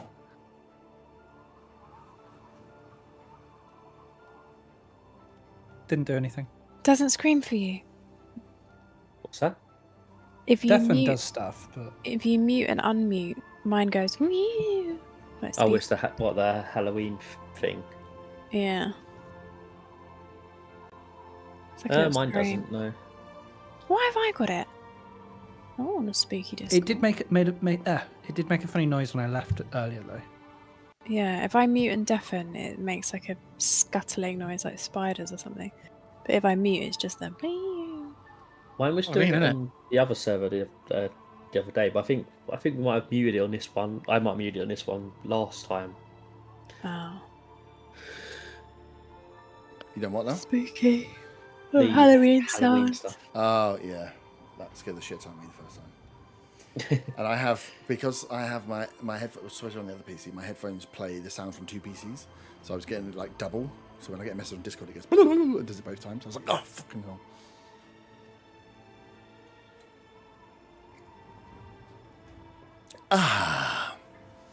Oh yes. We As I will say, Dan, you was you said about using the short sword. If you did use short sword, you wouldn't have been able to do your bonus action disengage. would you? Yeah, I know. But I just meant because I could have done it as a bonus action, but then I was like, Yeah. oh, bonus action, disengage and hide, and like just run behind someone, because that seems like a better alternative. Yeah. I should have done a cool thing like slid like between her legs or something, because I can do that. Oh yeah. It's funny though for the first time just to hide behind him. These people coming and telling me to play Football Manager. You crazy. So crazy. Right, that's working. See, that was a nice little bit of... I wrote down all the weird things that you said out loud that I just need to go through and double check it's not bullshit. I was like, oh, I remember all these rules. And then literally every single thing you guys were saying sounded like complete made up bullshit to me. I was like, what the hell? I'm just going to use this radiant blowback. Yeah, it's just when I do a fart, it means I get advantage on my attack and I can do 8d8 radiant damage. Yeah, I'm just going to roll initiative. I've got 25. I'm rolling attack. I've got 30. I'm like, hang on, you're level 3. What the fuck? I'm just going to make 3 attacks in the first round of combat at level 3. I'm like, okay, D&D, I see what you've done here. You crazy bastards. It does make me a bit worried about what happens at level 5 when some of you get multi-attack and it sounds like you'll be making 17 attacks. I'm gonna have to start earlier and finish later to get through a session. Just I'm just gonna read the rules and just give all the enemies adamantine armor. yeah, I have already, don't worry. That's what I'm saying. You think that's the fight? Yeah, got another thing coming. Is we all here? Every enemy is a bear totem barbarian, so they resist every kind of damage. Yep, good. So we want... Oops, did I accidentally do that? Well, that's when I looked down and I was like, oh, God, these almost get 3 attacks. I was like, that might be too much. And then you guys were like, I also am doing 3 attacks. I was like, well, no, looks like it's fine then. We're all just attacking. I just don't want it. That's not what I wanted. Makes it too fucking long. Cool. Right, everyone here? Who's not here? Someone say if you're not here. Jokes. I'm here. Everyone here? Yeah. I'm here. Good. Yep, good, back. good. I'm not here. Right, we've learned our first lesson. Reese, when I say what's your initiative number, you've got to fucking say it.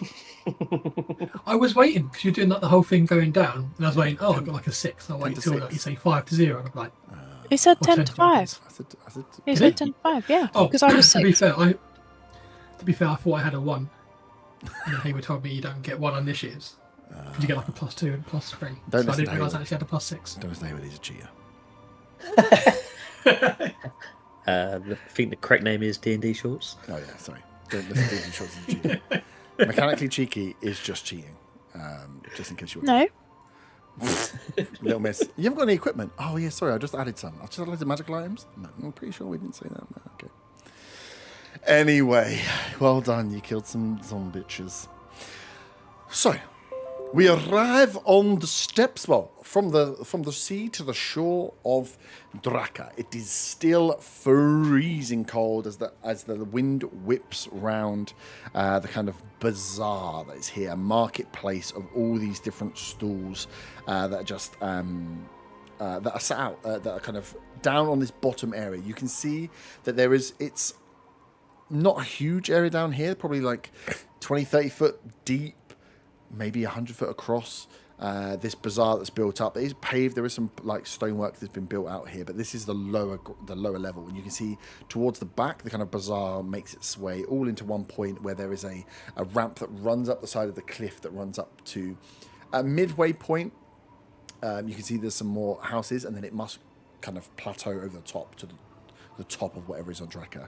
From here, you guys can make out one in the distance, Ignis, the large mountain that's there. Also a temple that sits quite prominently on the top, but out where it can view the south seas from the edge of the island. As you kind of start to make your steps towards the beach and the bazaar, you see a bunch of kobolds. There's a few different colorations of kobolds that are here. Mainly they're of kind of like blue bronze, but there are a few black red mixes in there as well. All of them have got like thick cloaks pulled up over their ears, wrapped around themselves as they're all milling around. You can hear as you get closer this like this general chat that's running around. One or two of them start to spot you as you guys kind of step your way onto the mainland that's here. As you then hear them stop and then look towards you. And this rabble starts going up as about 20 or 30 kobolds just start walking and wandering their way up to you. As you kind of step in, trying to step your way up onto the bazaar, find out what's going on here. You just have a load of kobolds that are coming up. You've got one of them that shouts back like, hey, what are you doing here? What's your name? Who are you? What's that? Where are you from? Why are you doing it? And you just get these questions. What is everybody's passive perception? Rubbish. 11. 11. 9. 14. Perception 13. Okay, cool. Nice. As you kind of trying to find your way through and just make head nor tails of what's going on here, as all these kobolds are just rushed up to you. They are like pulling at what's going on. They're like pushing your swords. Like Reinhardt, there's like banging on your shield. They're just constantly throwing questions out at you. And you can't really pick up an answer, but you'll be answering one, another one's shouting from over here, another one's like pulling on your cloak. You're just like, what the hell is going on here? As they're shouting. As you're making your way through here, is anybody, what are you guys kind of looking out for? Are you going to get yourself out of the mix? At the moment, you're just kind of being flooded by kobolds. I want to try and head towards one of the stalls or one of the stores, just to try and kind of get to someone I can kind of ask. Yep. If there's been people coming through recently. Yeah, nice. Anyone else?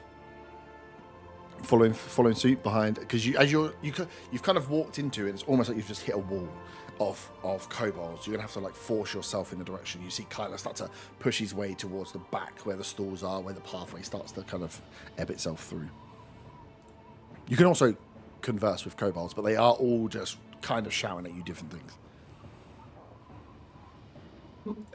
With the because it's like ice coming off to the ocean and stuff. Are we going to assume the closer we get into the island, the colder it's going to get? Interesting. Give me a perception check as you look out across the just to like get your bearings for where you are here. Perception 0. 0. I had a natural 1 and a -1 to perception. As you look around, this area down here against the coast is freezing, and from where you are looking up, you can see the pathway runs up to the top.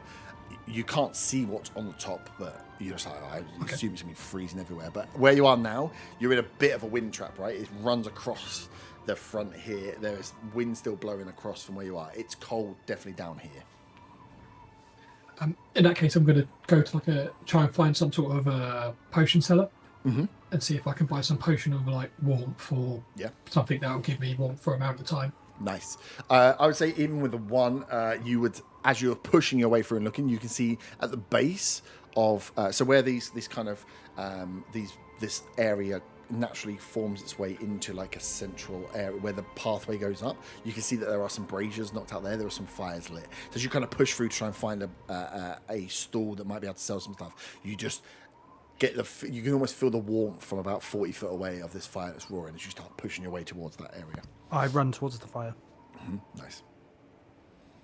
I would like to kind of break away from the group slightly and want to speak to another kobold. Yep. Ask if they, if a new hole in the ground has appeared anywhere. Have any information about that? Yeah, one of them looks at you and goes, yeah, hole in the ground? Yeah, there is loads of holes in the ground. So, yeah. I mean, I could probably find a hole in the ground if you want for a price. And he holds his hand up. A new one. A big one. A new one. Yeah, big one. Yeah. And he holds his hand up. I'll give him a couple of gold. He's like, there's a big one at the top. If you make your way up and speak to the Dragon Ball, and they'll show you where it is. And he kind of like whizzes his way back into the crowd as you lose sight of him. And how far away is? As you look, to how far is? he didn't explain. As he takes your gold and says, "Yeah, speak to the Dragon Ball at the top." He's kind of disappearing back, letting the rest of the kobolds move round. As he's got 2 gold in his hand, he's fucking legging it. You just got scammed, mate. Fucking kobold.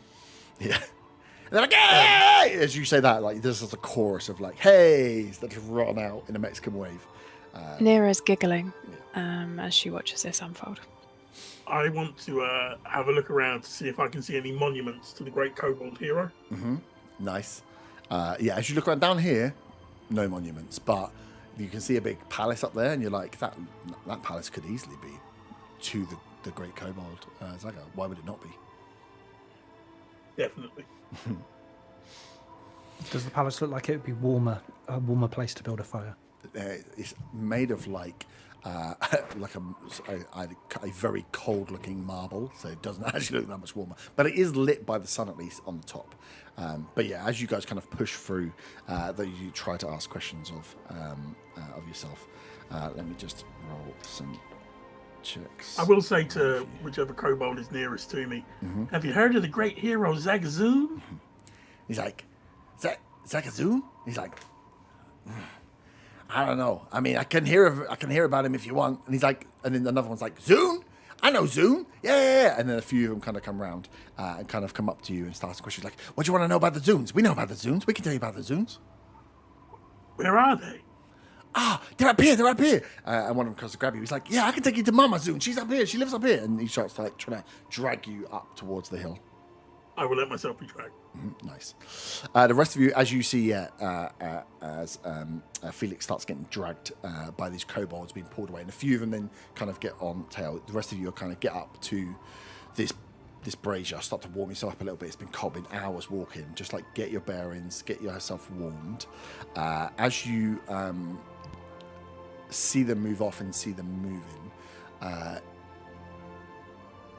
what's the best way of making you all kind of realize how disheveled you've become, like how your clothes and your coats have been pulled and mixed around. Who had the highest passive perception? It was like not Felix. I had 14. 14. Yeah, you, Felix, you're like getting carried up. Kyla, you look down and see your drawstring on your purse is open.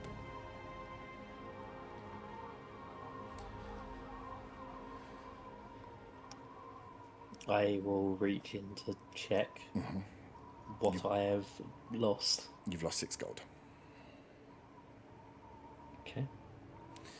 The rest That's of you not my around major this concern right now. I'm gonna. The rest of you around this pressing. fire see Kyla go in, look at his kind of coin purse, realise as you go through. Reinhardt, you've lost 2 gold. Naira, you've lost 3. Morgul's lost 4. And Hawkus, you've lost 5 gold. I just, 5 gold. The thief is Fucking in kobolds! Kobolds. Right, which one of you? Now my money. Yeah, and as you look around, you can hear them all laughing. As they see you do that, you get to brazier, they all start to scatter. Felix, as you're kind of being dragged up, you see a few kobolds drop away. As coming down towards you is a taller dragonborn figure. big, what looks like a white cloak at first, but it's more like a light grey, big cloak pulled up in front, and you can just see the face, this dragonborn face come down, which is bronze in colour. As she walks down towards you, the kobold scatter, as she kind of says out, "Come now, leave our guests alone." As she looks to you, Felix, and says, "Welcome to Draca. May Bahamut's guidance lead you wherever you ask, or wherever you seek." Are you here to steal our money as well? Is there a traditional response to that? Give me a history check. Do I get advantage because I've spent a lot of time around the kobolds in Redfern?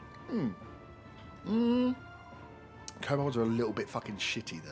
Yeah, give you advantage, but the DC will be higher.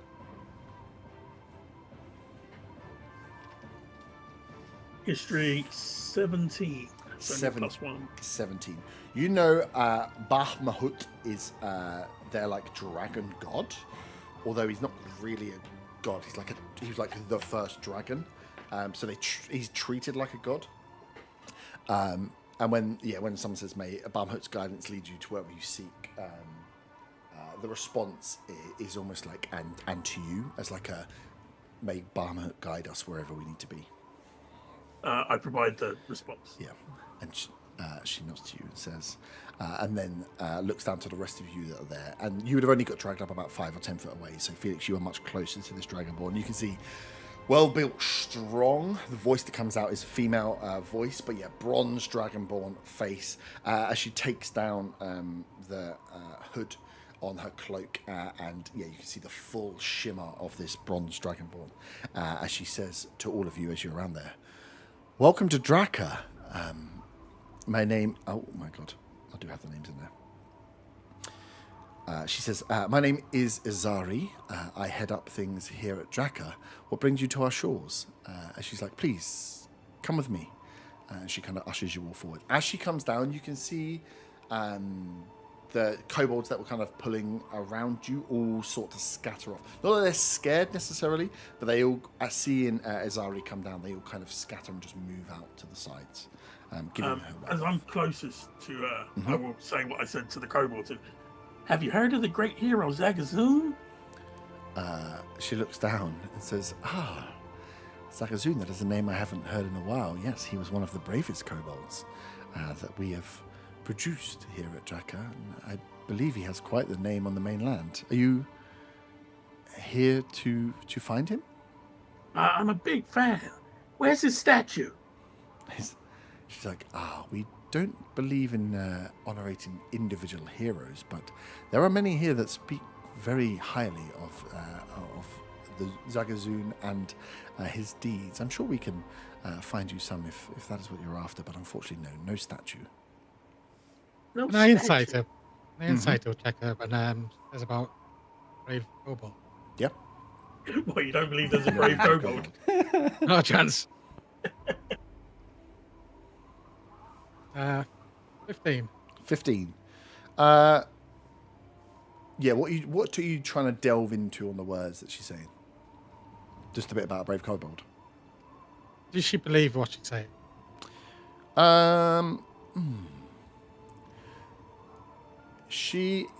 You don't get the feeling that she is lying. You get that there's definitely more to that story than meets the eye.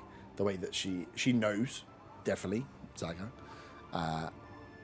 But you feel like a very stock response. So she's not lying, but she's thick. Wow, maybe if that's what you take from.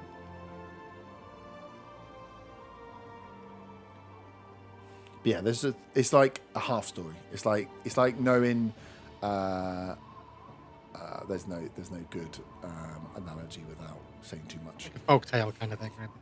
Yeah, it's just a bit like, he was really good. It's like saying, Santa Claus is a great person. It's like, well, it's yes, I know him, but also dismissive, and let's kind of move kind of on. like, you're not going to get a huge amount. But yeah, she kind of welcomes. She's like, please come with me. Let's take you up to the upper rest. Is there a fire up there? Yes, there's a fire up there. And food. Have you been travelling for a long time? She's like, where is your ship? Assuming this question is directed at me, I'm just going to point Yeah. towards the sea. Yes, the ice has been growing somewhat. Please, come on, come away from the cold now. She's like, you'll have much time to. She says to the kobolds this as much as she says to you. You'll have lots of time to come and shop and see what we have to offer here in Draca and here in Galeon's Rest, which is the name of the city itself. But now let's get you warm. Come on. As she turns and puts her hood back up and starts walking up this ramp, this kind of meandering ramp that runs through the cliffside. I'm gonna kind of run up and I'll be like,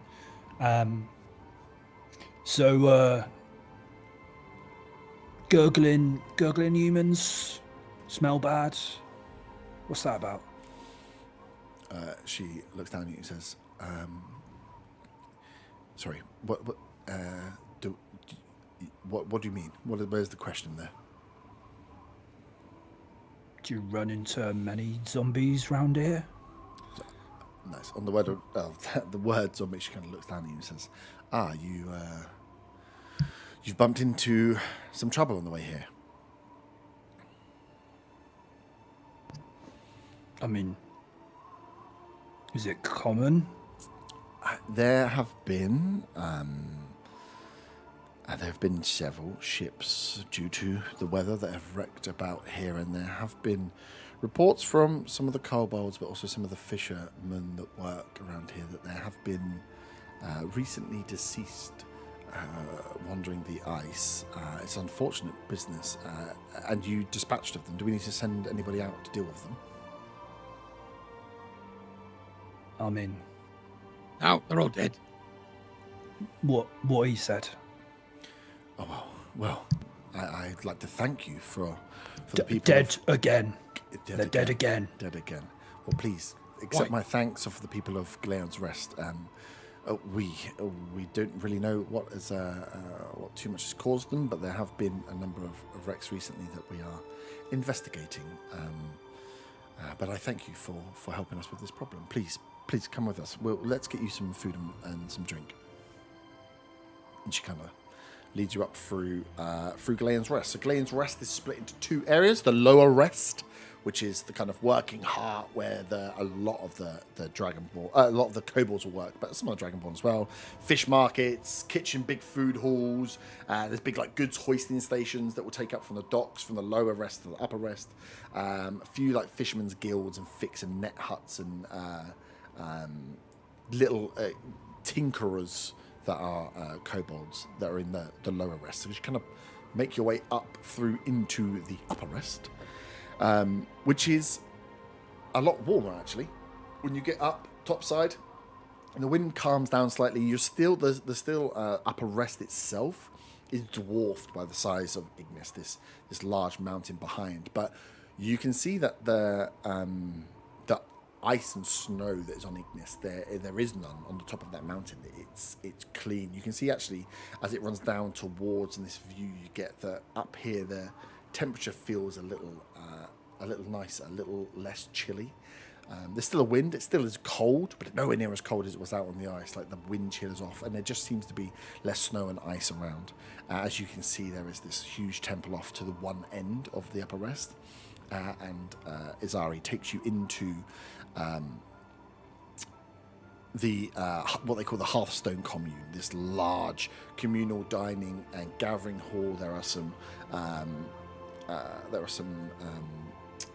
what they call rooms that are set across the first and second floors. There's a big communal kitchen at the far end, and the kind of left and right has some areas here. And the whole thing is a big open box square, but because it's got 4 solid wall sides as you come in, there's no wind chill in here, so it actually feels much nicer. You feel a bit of warmth from the kitchen. There are braziers set up as well, so it's much nicer in here, and you still get the beautiful clear skies above. The storm itself is off to the south of the island, so as you walk into here, it's beautiful blue skies, a little chill in the air, the smell of fresh cooked fish and some stews and boils that are being cooked here in the communal dining hall.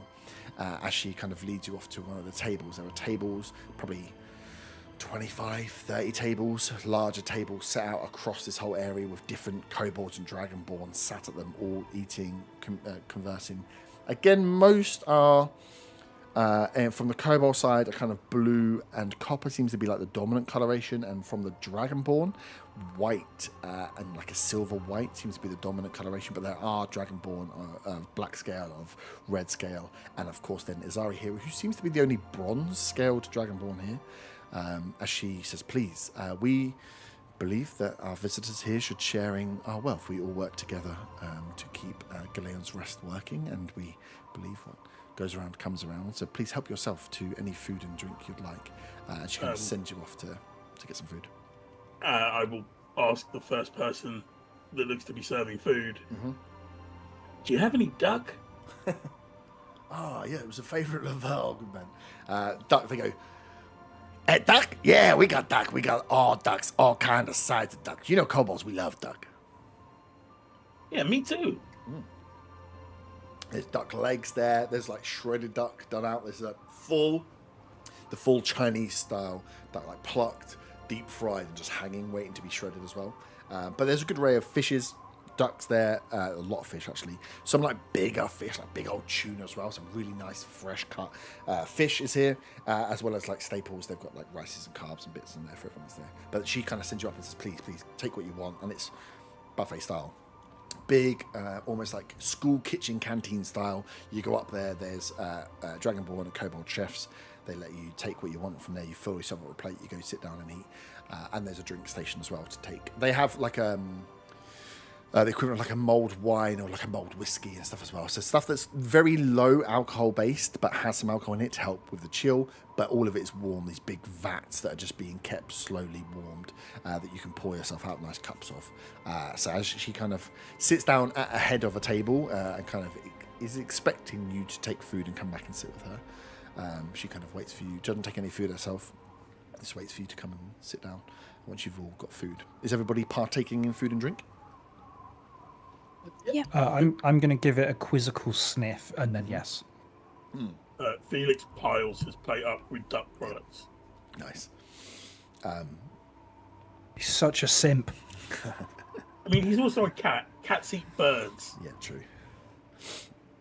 Sorry, what was the name? The lady's name? Izari. Thanks. We've met her before. Well, we have. Yeah, you haven't, but you have. Yep. And she was a dragonborn. Yeah, she's Dragonborn. I'm just having to make sure that I know this Yeah, she's not an elf. for reasons. Cool. Not an elf. Thank you. She is a Dragonborn.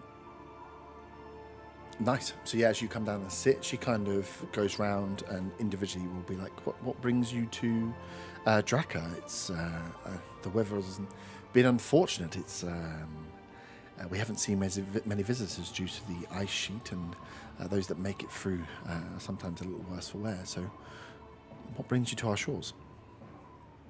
Well, go ahead. As she says this, Mogul, you see, sort of finishes saying a prayer to himself before he starts eating. Yep. She says this. He goes, I need to find Cult of the Dragon. Find what? Sorry, you cut out a little bit there. The Cult of the Dragon. I'm trying to do the voice and just can't. Oh. So you just say to her you want to try and find the cult of the dragon? Yeah, but as he says that, he kind of slightly lowers his voice. Yep. Oh. Try to whisper it. The cult of the dragon. Essentially, speaking on me, he goes, Yeah, she will. She gives a little chuckle. She's yes, the cult of the dragon. We have been plagued with someone else's misdemeanors. It seems. I honestly do not know where these rumors started, but yes, we here and due to what is going on here, have been starting to branch out onto the mainland to try and build up trade routes again. Obviously, you can see that we're struggling with the ice sheet that's here, but unfortunately, I don't think you'll find any signs of the cult of the dragon here. As she again gives a little chuckle. "Oh, that's a shame. Just head down south. They don't like worship. Faith worship kind of down there. I was kind of hoping they might have some answers. being elemental and all, and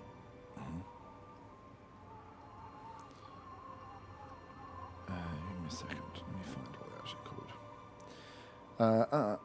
called. One moment, please.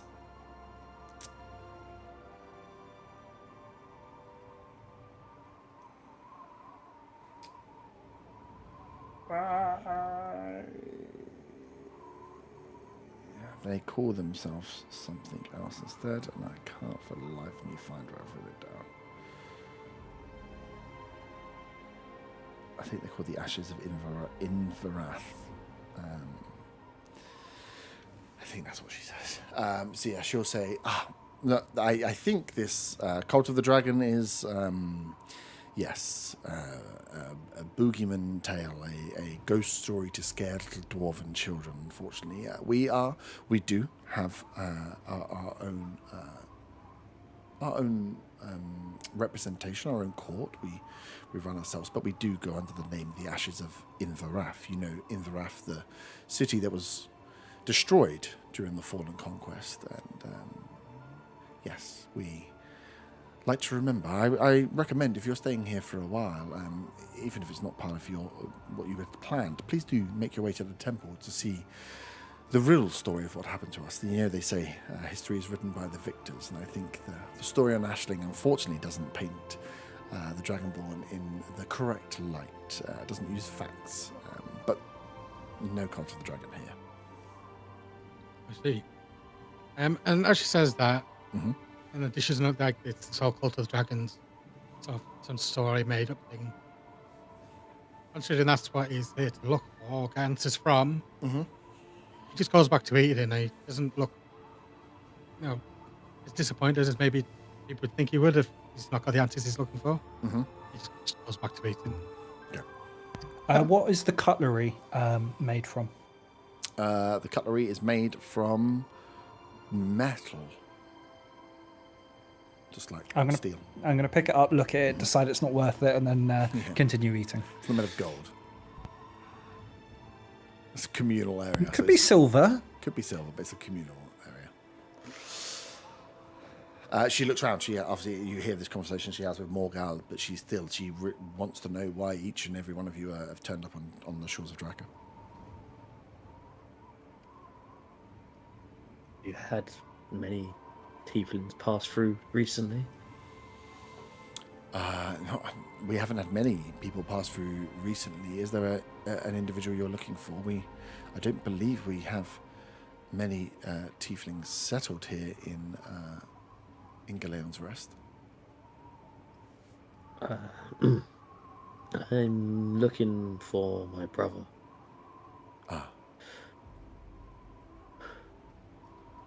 And last I heard of him, he was in this sort of area and need answers. As in he had settled here, or he was passing through? Meant to be passing through. We, as you have seen, we have a slight problem with creatures reanimating, if that is it, sailors that have come to the shores of Draca, or crashed into the shores of Draca.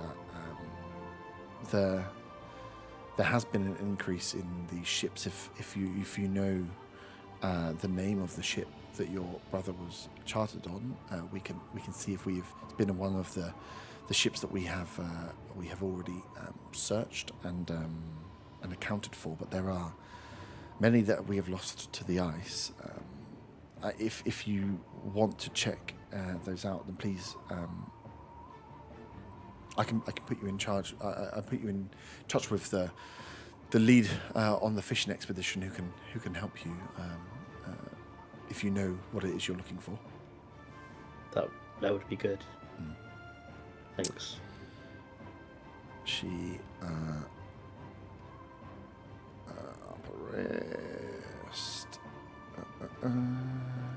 she gives you the name of Zach. Zach is a white dragonborn who works down in Lower Rest in the docks at the Fisherman's Guild. she says, there had been a few since the ice sheet has formed. We'd had seen a few sailors come across and ships that weren't prepared, as well as some of these halfling ships have been to cross the ice, kind of run aground and have issues. But recently there has been an increase in these crashes, and all we can do at the moment is kind of catalogue the shipwrecks. We have no understanding of what is causing them. So please speak to Zach if there's something you can do to help him or him help you. We might be able to get you on the next charter out to these wrecks and see what's been going on.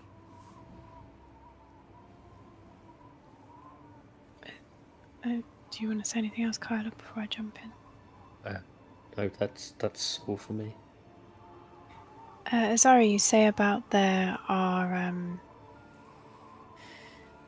people going missing. Have you noticed any strange beings or creatures whilst surveying the area? Just trying to work out what sort of things might be creating this issue. She looks at you and she's like, I think she will insight check you, actually. Oh, that's not good. You can see she's trying to work out who you're representing, and struggling to place your heritage, your faithness, to be what strange creature, what are you trying to hone in on here? What strange creature did you just say? No. How dare she? No, what strange? You said strange creatures. Oh, okay. Sorry, I thought you said she was trying to determine my heritage and thought, oh, strange creature. When you say strange creatures, she's like, what the fuck do you mean? She's trying to work out from who you are what you might mean, but she can't piece it together. She's like, there are many creatures that call Draca and the surrounding lands home. We have a plethora of flora and fauna growing. If there is something you're specifically here to look for, we could definitely help. I don't think there's been any strange or new species here, but we do have Draca itself is home to many more creatures than just the dragonborn and kobolds that live topside. No, of course. You mentioned about things reanimating. I wondered if that had been happening across the board or just with those poor sailors that we saw on our way up. The sailors are yes. It seems to be either the ice is catching them out or something is causing these ships to run aground more recently, but we haven't seen anything on Draca itself. Draca itself is, as you can see, been blooming quite well, and you can see that it is actually although you're looking up, when you came in and saw, you can see that it's not an icy tundra up here. It's quite green and lush, and there are trees growing, there are flowers and stuff growing as well. It's quite nice, the upper part definitely of the area. But she's like, if there's someone or something specific you're looking for, we have a few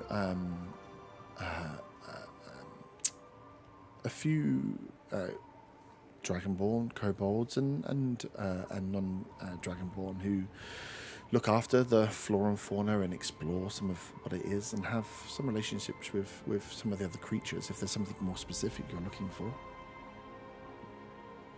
Yeah, it'd be fantastic if I could speak to those that look and perhaps catalogue these sort of creatures in the area. Okay, yeah. Well, let me see if I can get someone to come and find you, come and meet you, and talk to you about some of the natural formations that are here. We have obviously the Great Mountain Ignis, but there are caves and rock pool formations, a wide range of fish that live native to just Draca. If that's what you're interested in, we can definitely find someone to show you what Draca has to offer from a flora and fauna point of view. Thank you.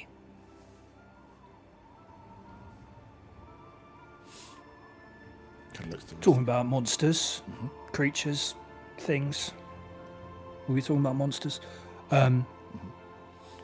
Sneaky little halfling. Come through here. She kind of narrows her eyes and she's like, You might have to be a little bit more specific. We have lots of creatures that pass through here. Recently, or...?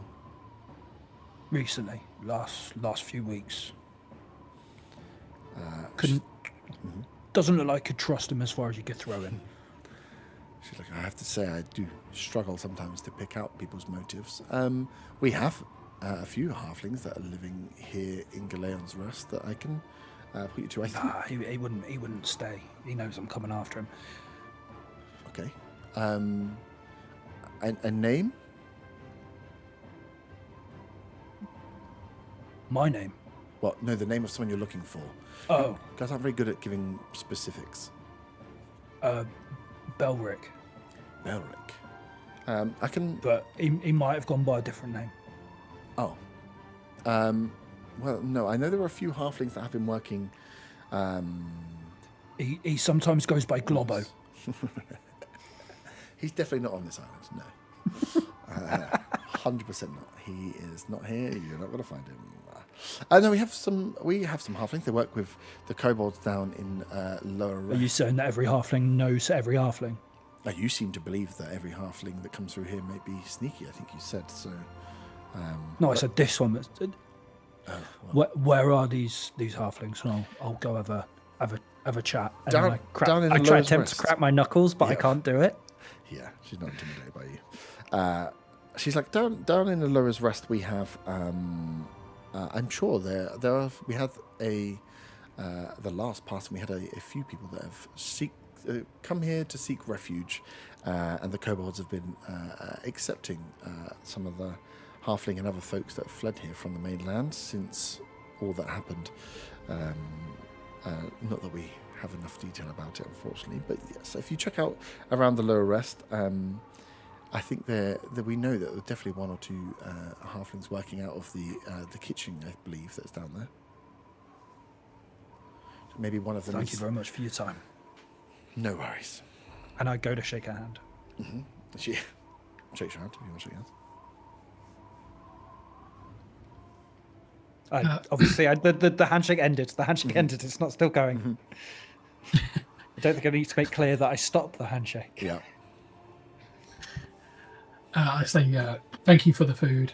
I try to say it like in a dignified way as I'm sipping on some old wine. Yep. But you can see like the food in his beard, like where he just missed his mouth where he's been trying to eat.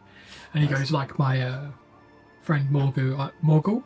Yep. I'm here investigating the cult of the dragon. Yep. I've been hired by an outside party just to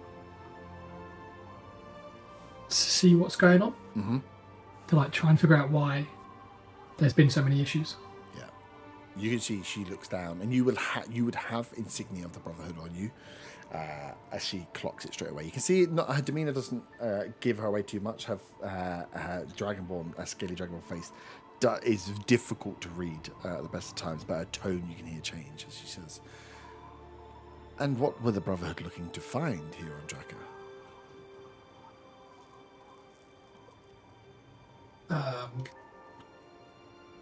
Anything just looking to see if there was any threats to themselves or anyone as a whole, and to report back if I find anything that I deem threatening or of an issue that needs to be dealt with. You can see like a little smile curls in the corner of her mouth as she says, so the Brotherhood are taking control of the mainland now, are they? Stepping in to decide what is right and what is wrong. I suppose there is a gap to be filled. Well, like I said, unfortunately... I think the Brotherhood will do what needs to be done. To their agenda, unfortunately. Mainlanders have such grand ideas. As she kind of looks at you, she stands up and says, well, please, speak to, and she points over to a blue dragonborn, but who's standing in the kitchen area. Please speak to Barask over here. He is the keeper of this inn, this tavern, this dining hall. He will set you up with some beds, some places to stay if you need be. I am around if anything comes up, but please make yourselves at home, investigate what is required, and Barask should be able to point you in the direction of some of those people that you are looking for to find information. But if you find any Cult of the Dragon operatives, please do let me know. She kind of gives you a little nod, puts the hood up and walks over to Barask, this blue dragonborn, to make it, who's like quite a big, burly blue dragonborn. Speaks to him, but it would be too far away for you to kind of pick up what has been said as he kind of nods, looks towards you guys, nods again, and she disappears out through another exit. Can I go up and chase after her as she goes out the exit? You want to chase after her? Yeah, just to talk to her again, not in a threatening kind of way. Yeah. Yes, as she gets up, talks to her, starts moving, Morgul, you see her exiting out a different exit than the one you came in, so she's not going to come past your direction. So you jump up and kind of chase after her. You catch her as she's just making her way to as I catch her, I'll address her into Conic and just say to her, this is an issue I didn't want to really bring up in front of the others. Kind of a side thing to why I'm here. You haven't had news of, what's the best way to put it? A big hole. It's just appeared in the ground, you know. I mean, that sounds very strange, but I mean, I've kind of been sent here on rumor that there's possibly some hole, some kind of rift or something that's appeared in the ground. Who knows what it can be? So Morgul got up and fucking shot out of the building, so like the five of you would just be left. She turns back and looks at you and says, "A large hole in the ground that has recently appeared." She says, "Yeah, just it's something that's maybe not so natural to the landscape. You know, it's just appeared out of nowhere. Just you know, it's like it'll be some kind of strange, unnatural hole." She looks at you. She has kind of puzzled look on her face, and she's like, "I can't say any strange, unnatural holes have appeared recently." You see, she looks down at your at the insignia you have, and says, "You don't wear the insignia of the Brotherhood." No, I'm not part of the Brotherhood. I mean, I'm religious, but I'm not a part of them. That's not my kind of thing. And I'm here in another matter. See, she kind of like leans forward towards you slightly, just kind of looks at you and says, "Okay, well, no, like I say, nothing has sprung to mind, but please do join with some of the other members here. There are many natural caves and caverns around Draca. That maybe these are the answer to your hole." Is there anyone specific who might be, you know, an adventurer or a wanderer that might know this place like that? Oh yes, we have many that know the areas and know the land around Draca well. Please speak to Barask, and he will point out those that can help you with these endeavors. Thank you very much. She He's going nods. to find you a hole expert. I know. Are you coming on to me? And as she goes, may the storm forever be in your sails. She turns back and nods and says, yes, and to you." And with that, he'll go back and rejoin the others and carry on eating. Yep. While he's been doing that, Yep. Felix has snuck off to another nearby table full of kobolds. Yep. And has started to regale them with the tale of the great hero Zagazoon, which is a lengthy and highly embellished story about how this kobold, along with his group of trusty backing dancers, saved not only his city but the world from evil vampires, and perished ultimately as his friends were cowering in fear from this great vampire. He sacrificed his life to save them all and the world. Give me a performance check with disadvantage. You are a tabaxi regaling the tales of a kobold hero to kobolds. Don't really take too well for it. With disadvantage, that will be a 12. 12. As you're going through and trying to like cut in, you've practiced this. You're ready to like launch into the story. They just keep interrupting you. You'd be like, "What? No, that's not what happened. He doesn't know what happened. This guy doesn't know what happened. No, that's not true. That can't be true. Not Zaga. No, this guy doesn't know what he's talking about." And like, as you keep knocking you off your flow as you're going through, as you carry on the story and go through, you draw a bit of a crowd. Mainly kobolds. Dragonborns don't really give toss. But you hear a lot of the kobolds kind of calling over. A few of them are laughing at the stories as you go through. As you are embellishing this story and giving it everything, you can hear there's a lot of underground, like under their breath, sniggering and laughing coming from the kobolds around you. As you give me a perception check. Perception is. Oh, fucking hell, the light's bad in here. 15. 15. You hear one of the kobolds. As they're all laughing, you just hear like this one line that kind of sticks out from all of them, and their little back chatting and sniding and stuff, where he, under his breath, not meant for you to hear, just says, "He doesn't know what happened. This guy's got no idea." As this kobold kind of like disappears off towards the end of your story. Do I see the kobold? Do I take note of his appearance? Yeah, he is a blue kobold, bronze scale on the back, slightly larger build. And just like has a little laugh and then dots off. He is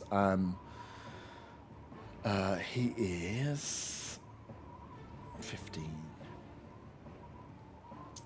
He is wearing like a bit like a toolman's belt. He has like it would almost be like worn around like a bandolier, but with screwdrivers within it, within like some other small tools, like a small crowbar. He's got like something strapped to his back. He looks, and his face and hands, whilst he's blue in coloration, are slightly blackened with like soot or coal or stone dust residue. He looks like a worker as he kind of laughs and goes off. But this is like midway through your performances you're giving out. Some of them stay, but yeah, you get a bit of a crowd of these kobolds. But yeah, you'd see, if you saw him again, you'd recognise him. Yeah, I take note of his appearance, and I am unput off by the. By the kobolds. What's the word I'm looking for? Bullying you. Disbelief. Laughing in your face. Nice. Would you, between yourselves, you guys haven't really spoken to each other. You settled down. You've kind of heard secondhand your stories. As Morgul, you kind of rejoin a table. You can hear the Tabaxi off giving his speech. As you've kind of all individually heard bits about why you might be here, is there anything you wanted to probe into with each other or ask questions of each other?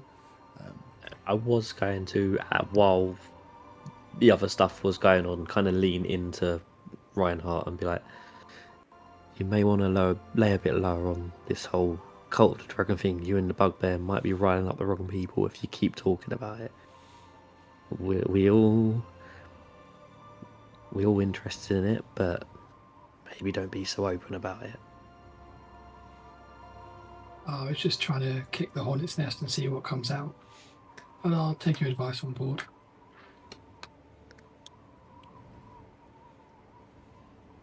After my performance. Sorry. Yep. Sorry, just before you go, because kind of might get a bit better. As I came back in, was Felix still doing his performance? Yeah. As you come in, Felix would be going through his story. You can hear him. Did I see any of the kobolds tip him? Tip him? Yeah, his No. performance. Kobolds aren't going to give away money. No, I didn't think so. Yeah, these are And he's Tabaxi telling a story. Yeah, he was regaling times of his tales. Was it a performance or was it literally just a story? It's a performance. Like I would imagine Felix has got up on the table pretty much to give this performance. The kobolds are sat around, and you can see there's a bit of a crowd there. All of them really kobolds. The dragonborns aren't giving much of a look, you can hear them kind of laughing and jeering as he's giving the story. But they're not close enough to be like stealing from him. Some of them are listening, but yeah, they kind of pass in and pass out. I take note of the snidey comments and the fact that no one's. He's a bard. He should get some sort of reward for his tales and his performances. So I'll toss him a gold. Nice. Fine. He comes back, just make him feel good. I was going to say, as I finish up my story, Yep. there's still a smallish crowd of kobolds around. I again ask where I can find the Zune household. Mm-hmm. Oh, yeah, nice. Ooh.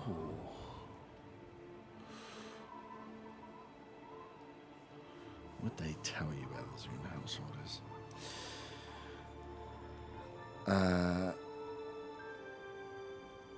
Give me a persuasion check. The standard. 15. 15. I'm not sure that they would straight off this bat here. I think a lot of them look at you like, would you, it depends if you would pay for it or not. A lot of them would offer and be like, oh, yeah, I can take you to the Zune house. Yeah, I'll show you where it is. Just, and then a lot of them had like hands out for gold. And a few of them are like, we don't know this guy. He comes up with this story. He doesn't know anything. Blah, blah. And a few of them are like completely thrown from by the idea. A few of them would, I say they would definitely take you there and they put their hand out for some gold. Or some coins. Did I see what happened to the bugbear earlier? Yeah, you would have been right. No, I don't think deliberately you went would have away from the seen- group. Yeah. You would be wary of them, though. Even you've probably spent hundreds of gold paying Zaga's brothers. They wouldn't have just given you stories on him. It would have been like, give us money, we'll tell you stuff, give us money, we'll tell you stuff. Then they might give you a bit of free stuff to keep you online. But you know, like, the way to get information from a kobold is to truly negotiate with them. And likely that means giving them money. Can I do an insight check to see if any of them look less money hungry and more like they actually know what I'm looking for? Yeah. That will be a 12. 12. As you look around, they're all just smiling at you. You can see that they're all looking almost at your coin purse rather than at your face to work out. I don't think when you look at any of them, you can't pick a single one out to be like, it'd just be lucky dip.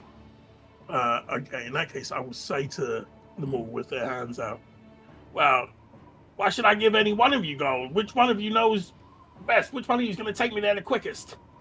Right, that's Saga's voice. Saga? Sorry, fell into it. He's Fell back. You were telling the story of Zaga, to be fair, so makes sense. You can see the two or three of them that are like still in on the bit. Are like, yeah, I can do it. And they're all just like, oh yeah, I'll do it. And they don't charge each other down. They just say they'll take you there quickest. I turn away and walk away from them. God damn.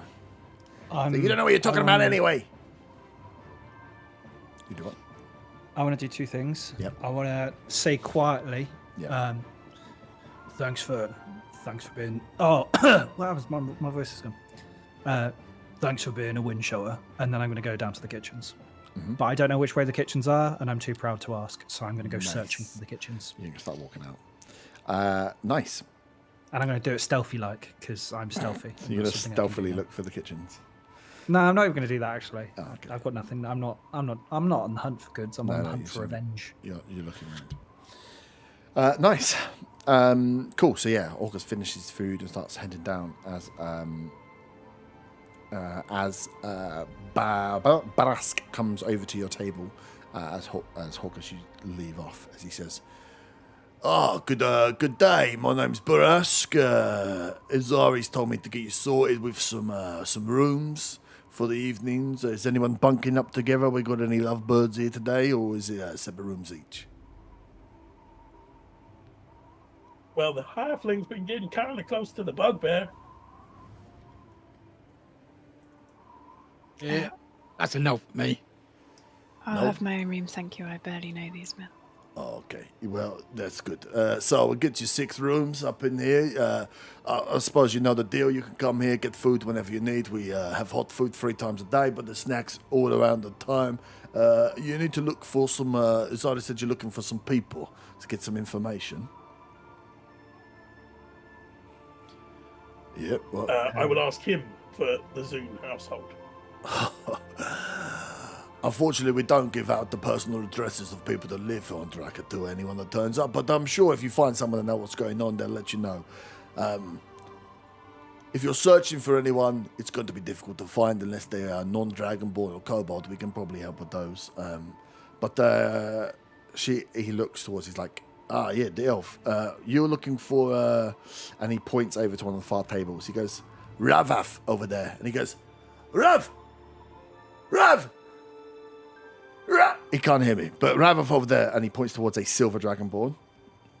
He's like, he is our healer.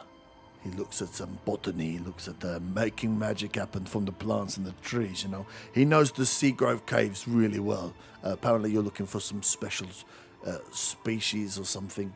But Rav's your man over there if you want to go down to the Seagrove Caves. He's like, and he's looking around, he's like, someone wanted to know about the shipwrecks, right? He goes, you're looking for a white dragonborn? And he looks around, he's like, it's not here. And he looks over to someone else and goes, have you seen Ish? Ish? No. He's like, fuck. Okay, well, down, you should find Ish down by the docks. He is, he'll also help you out. He likes to go hunting in them. Calls himself a bit of a relic hunter of some shit.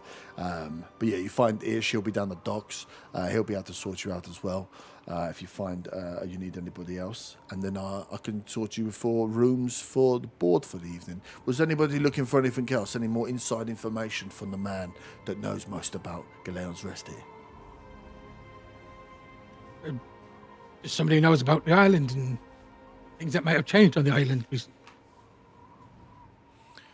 Well, I know, but people on the island, what are you looking for changing on the island? You know, some new features that might have turned up. You know, holes in the ground. A lot of ships that keep crashing into the side of the island. Holes in the ground, did you say? Yeah, there's something new that might have just appeared. No. He looks, he's like, holes in the ground? Holes in the ground? No. I can't say there's been any holes in the ground. There's ice. That's not the ground, though. You know that's the sea, right? No, I know that. Well, I'm just fucking checking. No, only weird things that's happening is this shipwreck. So we know we had a few when the ice first came up where these stupid sailors don't know what they're doing, but we've had a couple more crashes. Whoa. Watch what you say about those sailors. Oh, sorry. Those sailors that are super competent that crashed into the ice wreck and shipwrecked themselves. I mean, some of these crews. Not what they used to be, eh? Sailors aren't what they used to be. I would ask for a tavern where they play traditional kobold folk songs. He's like, well, if you want to get down with the kobolds, then you're down in Lower Rest. Up here, it's a little bit more highbrow.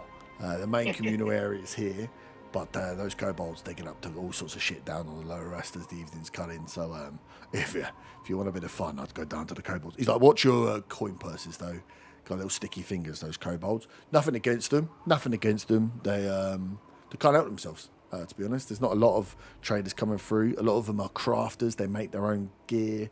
And they have no one here to sell it to. So, unfortunately, watch out for scams. Watch out for your coin purse. But they mean no harm by it.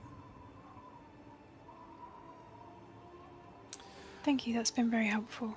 Lovely. Well, enjoy what you want, and yeah, probably head down to the dock side, the quay side, and see if we can get you booked out on the next chart that goes around. We've still got ships that go out, and Rav, when he's done with his food, I'm sure he'll sort you out as well. Lovely, the Seagrove Caves, absolutely lovely. Some beautiful stuff down there. He's like, wicked. Well, you know where I am if you need me. As he kind of like sort of cracks his shoulders back, trots back to his desk over there. What was his name? His name is Barask. Barask. Is he a dragonborn? He is a blue dragonborn, not an elf. Okay. And dragonborns are bigger than kobolds, so he's bigger than Zaga. Yeah. Wonderful. Can we ease this process by what- saying, is there any more elves on the island? Yeah. No. Can we also come up with a word that is the weeb equivalent to whatever the fuck Whiskers over there is doing? Yeah. Desperate? Cool. Sweet. So, Hawkass is on his way Hawkta. down. Sorry, Hawkta, spell that thing. Is on his way down I to shouldn't the have done lower that. Why did I rest. say that? I made that condition earlier, it's fine. What about the rest? What would the rest of you be doing from here? I'll awkwardly be looking over at Ravav for when he finishes his food. Mm-hmm. Cool. And then when he has, I'll go over. Yeah. My plan would be to go find Ish. Yep. Sweet. Everyone else? If we're all splitting up, I'll go down to the lower rest. Yeah. Well, I mean, Issue's down on the lower rest. Dan's going down. Or Hawkins going down to the lower rest. So it's just whether you want to stick together. As you start to split up and move around, you realise whilst you feel fairly safe here, you look around. You don't recall. How do we feel safe? We've already been robbed. Well, okay. Well, I wasn't robbed. Or you don't feel safe if you don't feel safe. But as you look around, it's like you're in a safe environment. It doesn't feel shady. It's not like dark alleys, and the appearance of the place doesn't give off a shady nature. But as you look around, I don't think you've clocked a non-Dragonborn or Kobold at the moment. So it's just like, okay, maybe you don't know who each other are necessarily, but as you are sat here together, you've been marked together as a group. So yeah, there's just a piece of like, maybe there's a little safety in numbers piece there, depending on how safe you feel and what you're looking for. But yeah, you can all make your way. Just down one thing with the coin purses. Can my coin purse be on a string around my neck that's tucked under my breastplate? I literally listened to a thing. No kobolds. You mean, can you try and make it so you can't steal something? Yes. Go up against. Of course not. It's D&D. You can if you want. You can try and tuck it away. But yeah, unfortunately, there is no way of being like, hey, I am. Unless you're like holding onto it, we can say you've got active. No. It's just making it harder. Yeah. And your pant. Yeah. No, you can't necessarily do it because otherwise I would just do it every time and it gets a bit weird. But yeah, you can be actively watching your purse or making sure that you're trying to stay away from groups. You know what happened down at the bottom. You all just got like swarmed. And that's what you got to watch for. It was when you're getting swarmed and getting poked and getting charged up. When you've got 7 kobolds around you, you've got no chance of spotting what's going on here. Cool. So yeah, as the rest of you either make your way down, start making your way down, or don't make your way down, whatever you're doing. You finish up your food and watch. You see, no, as you're like kind of keeping an eye, looking over. You look over and Ravith is just gone.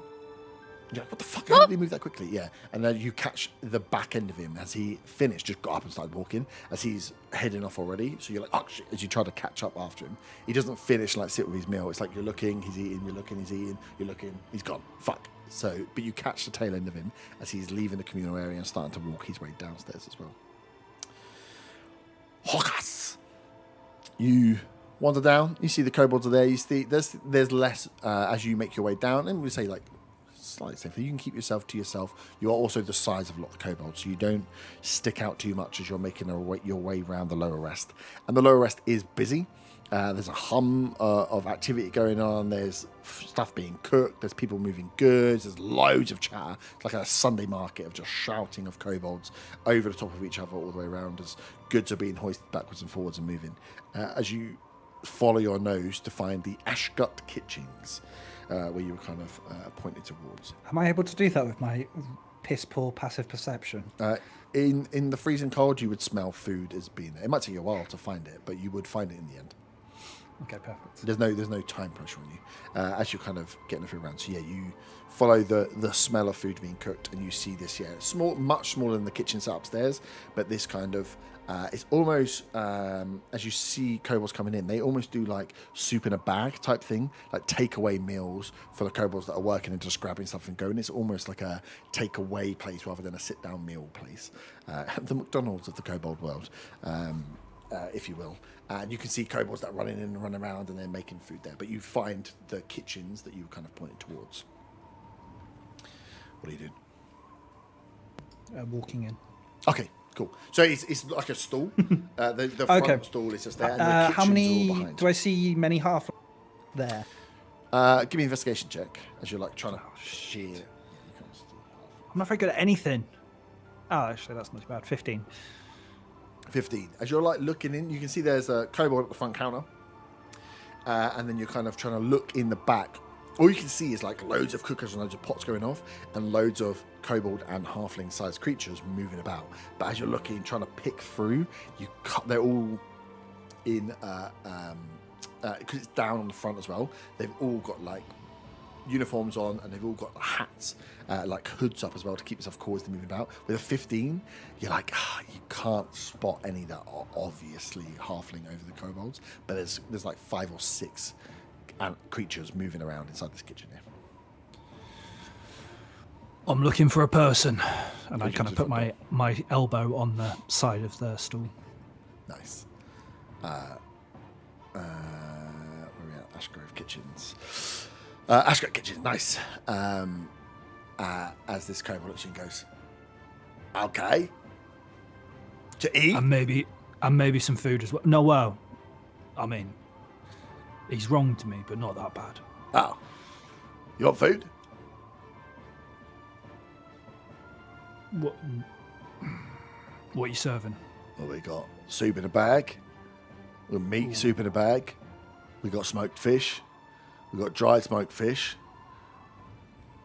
Or like some assortment of a lot. We can put some dry fish in the soup if you want. I mean, Can I have some meat soup meat soup, fish meat soup in a bag? in a bag, coming right up. As it goes. How do you even make for the bags?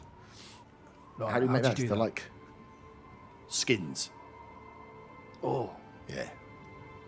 If you bring them back, we like to recycle and wash them up. You know, look after the planet. I might get 2, so I couldn't use them as socks. Nice. Cool, he's got 2. Lovely. Goes and pours How up much? 2 meat bags. It'd be like 2 bronze. Oh, sick. As you put the coins on, he hands over these 2 bags, and they're like plastic bags with like the straws at the top. It's a bit like that. You've just got these 2 bags of soup that you're holding. Right, I'm gonna start eating it. Mm-hmm. You know what? This ain't too bad. Nice. As you like start like trying to eat the bits of like fish that are in the thing. As you turn around with these 2 soup bags in front of you, you look up and see walking across in front of you is a halfling who is in. He's got a big silver pot. Is in like what would be like should be whites, but probably like more like greys or beige aprons stained up. As he as you turn around, he looks up and goes, "Oh shit!" Drops the pan, and just starts running. Do I recognise him? It looks like a very shabby looking Belric. Can I do a quick look around to see if there's anyone that looks like they're a guard of some kind? Yeah, give me a perception check. This could go badly. Uh-huh. That's a 4. 4, nice. As you look around, there's just kobolds everywhere. You don't know what they do. There's like, nope. But you just have 2 bags of soup. Next question. Do I think I could hit him with an arrow? Not with soup in your hand, you can't. But yeah, maybe. He's only started running, so like... I don't want to drop my soup. Those are my socks, and realistically with this ice, he's got nowhere to run to. shoes, you've got no shoes. You know what? Yeah. I'm just going to shout really loudly. Yeah. Yeah, you better run. He's So like, he looks like he works here, I'm assuming. yeah. Oh, yeah. So He's got the apron gonna- on. He's dropped the pot on the floor as the guy behind the kobold behind the counter's like, "How are you doing? Oh, for fuck's sake." He's like half an inch. He's like, "No offense, you just can't get the staff these days." No. As this halfling just like running up the stairs. The rest of you that are following... Who is that guy? Oh, you ask him. Yeah, he's like... Oh, yeah, he goes... Oh, I did have a different name for him, but I've absolutely forgotten what his name was. Is it Globo? No, it was definitely not Globo. I can assure you it 100% was not Globo. He's like... he called himself Rick. Rick. Yeah, Right. Rick. But Do he's been do here... you know... I'm assuming he hasn't been here long. He's been here a couple of weeks. Like, he comes in, he's just Can't, looking for can't work. carry a pan. Well, apparently not, see. You looking for work? Guys, get going Not- straight away. He kind of points at the pan. I'm gonna take a sip of the soup. Yep. And I'll be like, not currently, but I mean, I appreciate the offer. You know where Do we are. you do you happen to know where that guy lives? I could recover the funds that he lost by dropping your pan. Oh, wow, that'd be very kind of you, but honestly, I think the pan's all right. He will point you up to... I'm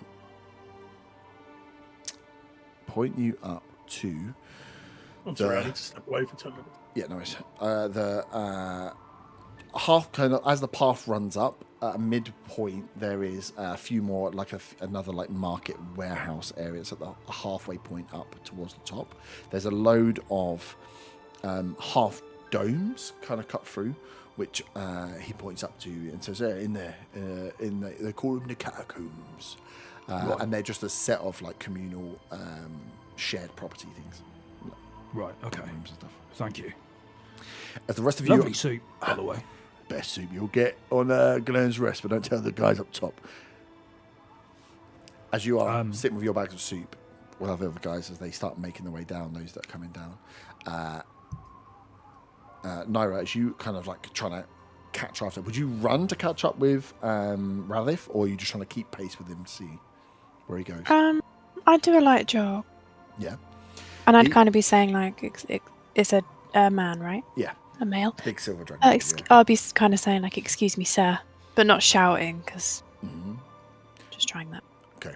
Yeah. As you're do that trying to fight this silver dragon one is just like just big strides. Like, it doesn't look like he's running, but he's moving almost as fast as a run. Like, he's going. You're like, Jesus, like trying to keep up with him as he's on his way down the hill, and you're kind of like catching after him. Would you try and stop him on the ramp, or would you just keep up until he stops? I'll try and stop him. Yeah. Of course, you kind of get alongside and realise he's just in a world of his own. As you get up alongside, you can see that, and I don't think you would have had a huge amount of time with Dragonborn. Not many people have, but this silver Dragonborn, he has like, some of the fish that have like the longer tendrils that come around. He has like wispy, longer bits of scales that just almost like drooping down. You can see his face the scales on his face look less taut and tight than that of Azari. He looks older. His brow is a little lower. His eyebrows look heavy, but his body looks strong.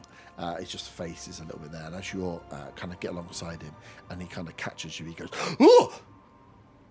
He's like, "Hello?" Oh, I'm so sorry to startle you. You walk rather fast. I'm quite out of breath. Well, you've got to keep up with the youngsters these days. You look after the body, and the body looks after you.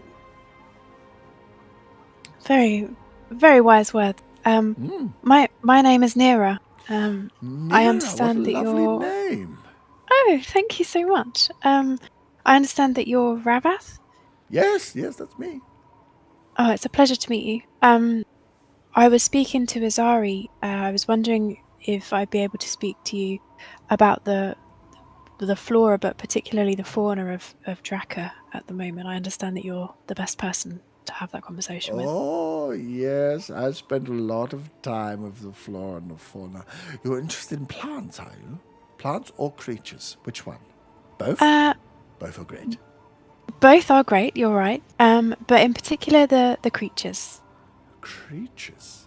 There are many creatures. Actually, maybe there's something, if you like creatures, maybe there's something you could help him with. Come with me. And he starts walking again down the bottom of this hill. Paying like a little attention to the speed you are. You're having to like run trot. It's like toddler following an adult as this slightly older Dragonborn, as you can work out from his demeanor, who is super strong. Just starts piling along as he's talking away, but you can't quite pick up what he's saying. He's not turning so you can hear it. He's just like, "Oh, yes, the creatures who was here." And he's like, "Come on, actually, it's been plaguing me for a while. And haven't you here? Might really help him." As he just kind of meanders his way through. And you see people kind of give him a wide berth. This is not unusual behavior for Radith. Rest of you making your way down to try and find the docks. What are the holy boys doing? Holy boys is funny because you keep asking about Hole and you are a paladin. I would be, I guess, wandering around, mainly to the bars or places like that. Yep. Trying to listen out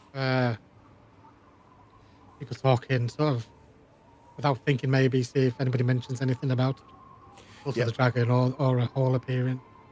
Okay. Going down to where the kobolds are. There's more. Generally action. probably where the kobolds The top are. Yeah. upper, as you look around the upper rest, it's very serene, very peaceful. A lot of people that are moving about in that commune area you were before, where you were eating. There's like as you kind of scope out, there's the temple that's there.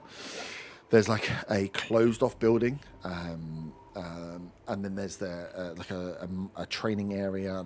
You can see there's some soldiers that are kind of set up. Not a lot of them, but there's some training and combat training going on. But it's very quiet up here. Not a lot of traffic. Not a lot of areas. The one big area where people seem to meet is that hall you were at already.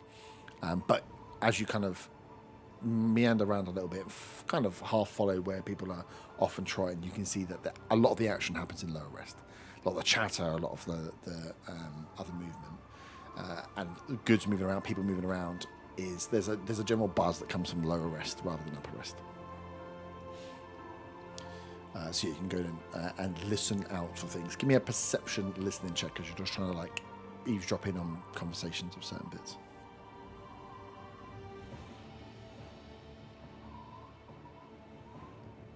Very average 10. Very average 10. Very average. You don't really see too much. No one, you can't pick up that anyone's talking about the cult at large. No one's talking about weird holes that have appeared. You hear a few of them, a few people moaning about certain things not being in place, and certain people that will pay a lot of money for certain items, like component parts that they're looking for. So you see there's a lot of chatter backwards and forwards about like, fuck, I ain't got that. Well, I can get you this time instead. It's just like, nah, that's no good to me. So you can hear that there's clearly like a lack of produce coming in. There's a lack of training coming in, and the kobolds who like to put stuff together, and tinkerers and builders, and need like wire for fixing fishing nets and stuff. They're all just scrambling and talking to each other, trying to find out stuff. But you get the general feel that you hear a few times that they're missing certain items, that certain items are being used up, but nothing that pings out any more suspicious than that. What about the other holy boy, Pally Boy? I think the other holy boy is going to head over to the temple. Yep. Tonight, just to see what it's like, to see what's there. Just as he's a paladin, he kind of is generally interested in looking at other temples anyway, to see what. So I guess what they like have on display. Yeah. And then, give me a history. Give me a history check or an investigation check. Investigation will just have you kind of piece together what might be going on there. History might be to like join it up to stuff you might already know or have been told. I'll do a history.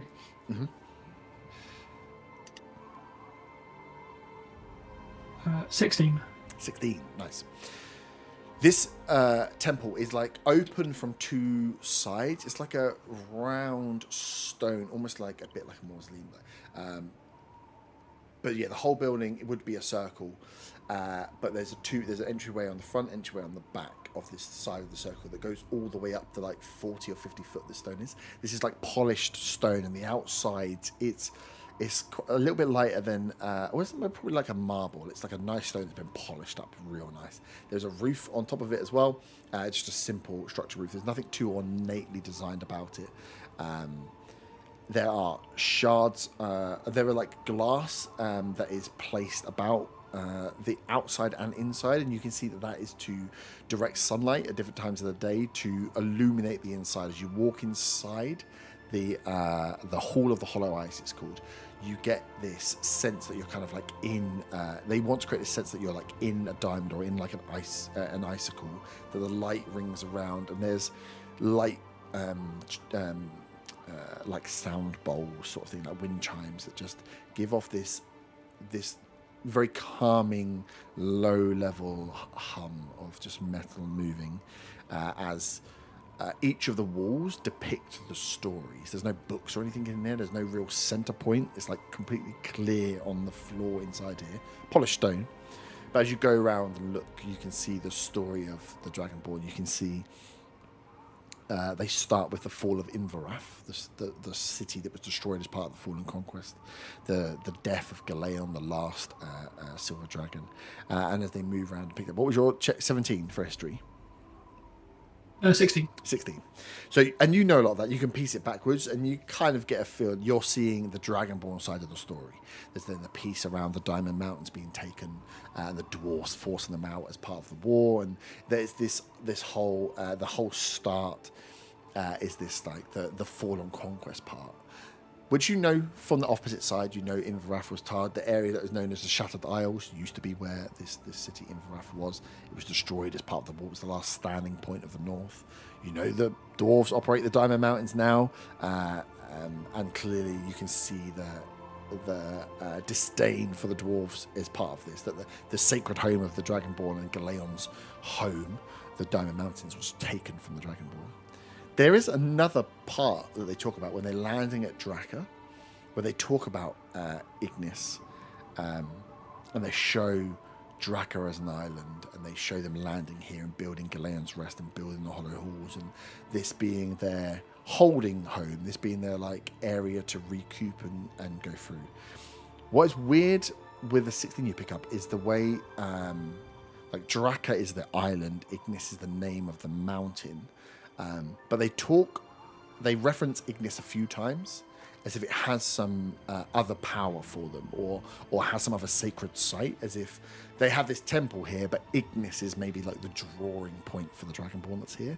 And you don't have that. You've never been taught anything about Ignis. You know the Dragonborn side. All that story up to the point makes sense. The way that they're like the Dragonborn are drawn towards Ignis, the way they talk, the way it's like kind of depicted here as being the safety point for them, doesn't link with anything you've ever been taught across the years you've been alive.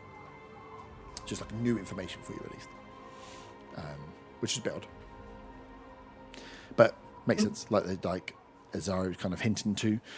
History is written by the victors. There's stuff that you don't know about the Dragonborn.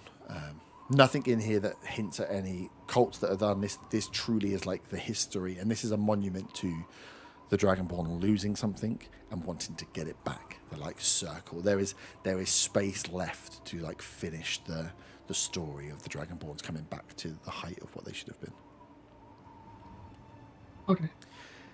The view from up here is pretty damn sweet as well. Could you give me a perception check as you kind of look out from a clearer point at the top of this this like mausoleum, this hall, this temple?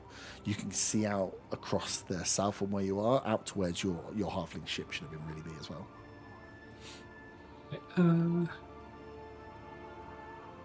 5. 5. That's an absolutely terrible perception check. Cool. You look out and you can see that where the storm is rolling in from the south. You can't quite see out to where the ship should be, and you can just see how out to the port area there is a cleared bit of sea. There is water that you can see, so they can clearly get ships out, and you can see down to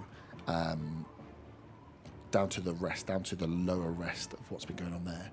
And as you look down to there, you can hear a chatter, something that sounds a little bit louder than normal. Something like shouts are going on down from Glaine's Rest, but you can't work out what they are. So, You're back. So everyone's slowly made their way down. Felix, would you be following down to Lower's Rest to find out some more information, talk to some more kobolds? What would be on your mind? yeah, I'd be going that way. Yeah, sweet. So as you move your way down, Kyla, you come down towards where the docks are to try and find Ish and what's going on there. Some of you would have passed or seen a halfling absolutely sprinting off into the catacombs that are there. Hawkers, you'll be the first one to hear. You hear a cry from a kobold. You hear one of them just call out, like, no! Shit! Guys! He's like, someone help! And you hear a few of them start to scuttle and look as you turn around and look. The rest of you, as you kind of down and around, hear the kobolds start to, a few of them start to scream out, and there's panic kind of kicks off as you look out towards where that direction, towards the sea, where a kobold runs up who's just bleeding, who just drops dead onto the ground. Behind him, there's 3 or 4 other kobolds that are just screaming as they're like running back on the ice. And you can see behind them these forms of multiple figures in the ice just peering up onto the land here. Can you all roll initiative, please? Were me and the guy running towards that direction? You were running towards Rabath, okay. I was eating soup. You're Why eating am I soup. here? You're right at the front. Ah, shit. Why am I here? I don't know. Why are you here? Am I still at My the top? soup. You're still at the top, yeah. 5 is really going to fuck Cool. you up. You hear the screaming though, so you know you've got to run. So we'll do some athletics checks for how quick you can double dash down. It's not a huge distance, but you will not get there in the first round of combat. Do you still want me to do initiative? Yeah. We'll come round. Give me 1 second to open the map. You doing your Rangers thing again? Yeah, because it helps me not have to jump up and down, and I don't know your names yet, so it makes it much easier for me. Give me 1 second just to open up this map that just closed on me. Ba-ding. Cool. Nice. So 25 to 20. I'm assuming no one's getting above 20. No. 20 to It's 15? possible. I've got a +5. Oh, nice. 20 to 15? 22. He's done it. 22. Nice. Jesus. 20 to 15? 17. 17. 15. 16. 15. 16. 17. That's a lot. 15 to 10? 14. Oh my god, are you fucking 14, 15, 16, 17? You bastards. Cheating. Hayward? 9. Oh, okay, that's not that bad. Ah, I don't know if you boo. I don't know how far you want to go. When there's only one left, it's not so bad. Nice, as you guys hit and see. It's a big swing. He was first in the initiative last time, and now he's lost. Yeah, I know. You hate it when that happens. We swapped. Oh, let me go back. That's not there anymore. Get out of here, you scamp. As you are all making your way down to the bazaar, let me just check the size. Good. Oh, I was going to say, is the boat coming back? The boat's still stuck. Seat boy, you're making your way around to the docks. In about.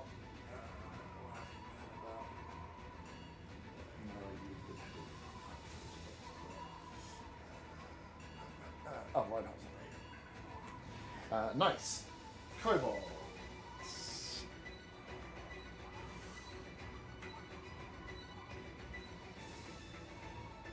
This is where he brings out the Zaga Mini.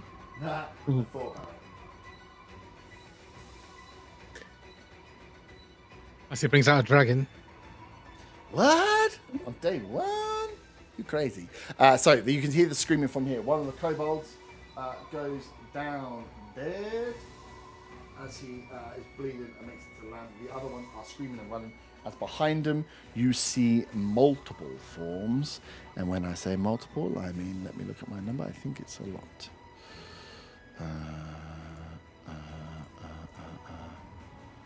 Yes. Sweet.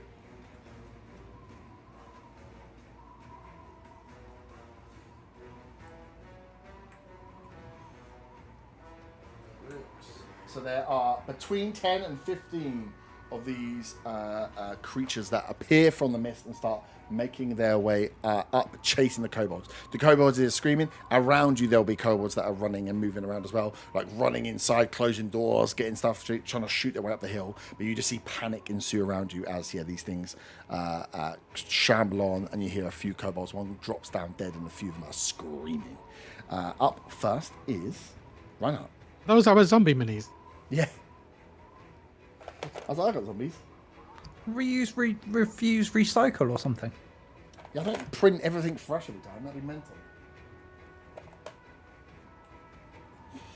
I think I'm just going to try and run down as far as I can. Oh, yeah, shit, of course you are. So you're going to dash it on your go. Give me an athletics check. He slips on the ice. Oh, got that 7. 7, okay. Cool. So you hear the screams, and then realise that something must be happening down there. Everyone else is gone, so you just start running. You dash for this one, so you get part way down the ramp. With a 7, you're not going to gain any more step, but you're trying to run as fast as you can with your shield and your sword, just charging down. As you get to like the top of the ramp and start making your way down, you can see that kobolds are starting to rush their way up towards you, and they're all just screaming about being attacked down on the coast. Up next is a couple of my old friends. A few of my friends, as they are going to step forward and attack La Cobo. La Cobo have 7 hit points. That's not good for them. Nice. 4 step up. 1, 2, 3, 4. Should have color coordinated.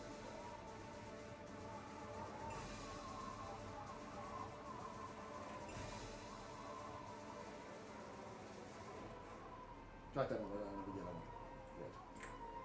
Okay, that's right. As they charge up towards the kobolds. And sorry, give me 1 second. I forgot what their AC was. 14. First one hits. Second one hits. Third one hits. Jesus Christ. Fourth one hits. As they will do 3 damage. Nice. Those 4 kobolds that hit go down to half alive as they claw in behind them. These zombie creatures slice in as these kobolds scream as they are starting to bleed as these things are trying to grab and bite into them. But the kobolds are fucking bombing it as fast as they can. Up next is Hawkus. So whereabouts am I? You are here, closest to the action. with Why your am I 2 not bags of stood? soup. I was leaning on the counter. You turn around and look. Yeah, the counter's here. Okay. I want to use my movement to get behind the stool, Yep.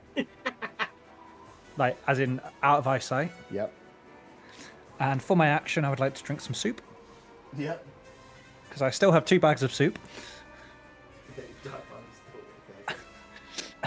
and I'm getting my money's worth. Yep. And then for my bonus action, I want to hide. Okay, nice. Give me a stealth roll. Huh? Give me a Do roll. a stealth roll. Yep. 23. You are hidden. Perfect. I don't know what that does, but I'm hidden. It means you can attack with. It gives you the invisible condition. So Oh, really? Oh, shit. I can use you it don't more. actually go invisible. The same thing that invisibility gives you. So it means you can attack with advantage. Nice.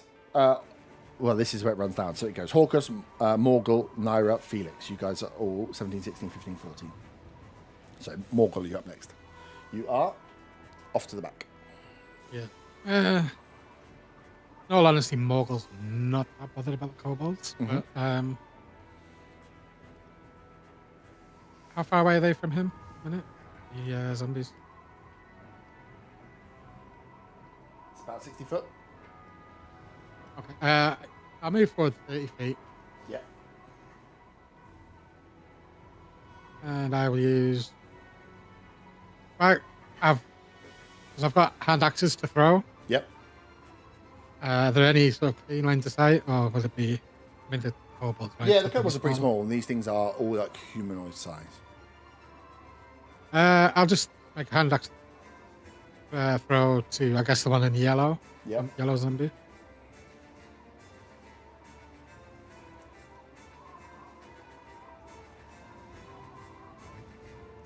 It's 15 to hit. Yep.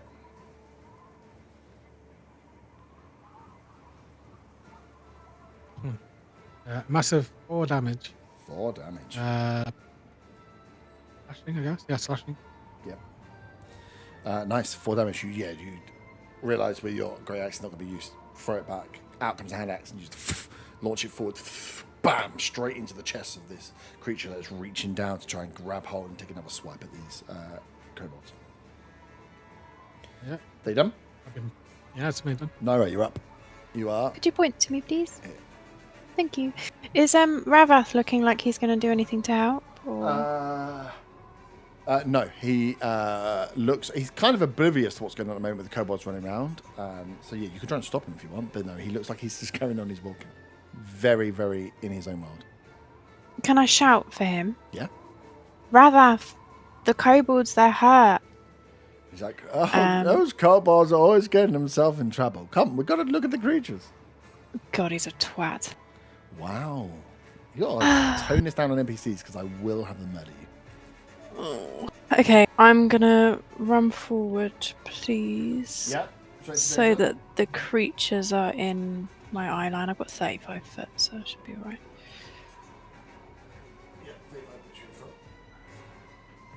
And then I'll go for the one that Morgul hit.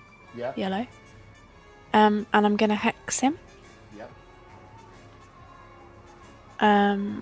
As my bonus action, and then I'm gonna Eldritch Blast him.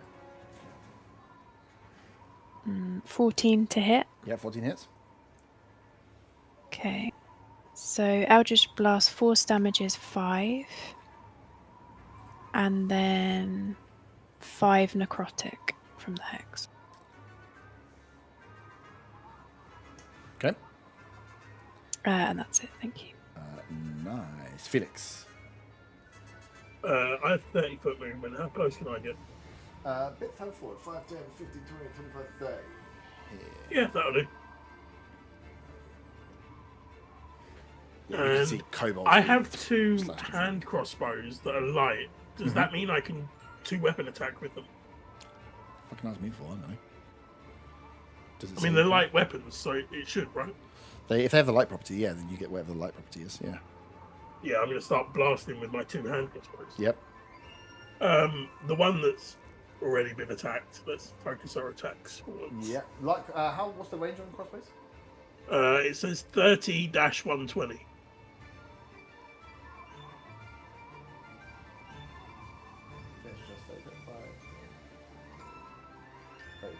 I don't actually know what the 30-120 means. So 30 is within 30, it's normal. Outside 30, it's disadvantage. 120, impossible to shoot. That one is 35 foot away. I think they all at 5, 10, 15, 20. Yeah, none of them are within 30 foot, so you'd have to take their shots at disadvantage. None of them are within 30 foot, so I can't even use my ability for movement to get up close to one. Yeah, I guess I have to shoot it with disadvantage. Yep. Same one. Or, actually, because the ability is not an action, is it? Sorry, hang on. When you move on your turn in combat, you can double your speed until the end of your turn. Once used, you can't use this again until you move 0 foot on one of your turns. I'll move an extra 10 feet closer. Yeah. So it's a straight roll Yep. for the attack. What is the attack? +3. That is a 12. 12 to hit, yep. And that's 1d6 +3. That is 7 points of crossbow damage. Piercing. Piercing. Yeah. And the second one is another 12. Nice. Hits. 3. That is 6 points of whatever we said damage. Yeah, piercing. Nice. Cool. As you fire into this crossbows with the 2-hand crossbow. Do they have any other properties, reload properties on them? Do they have? Did they have any? Did they have reload property on them?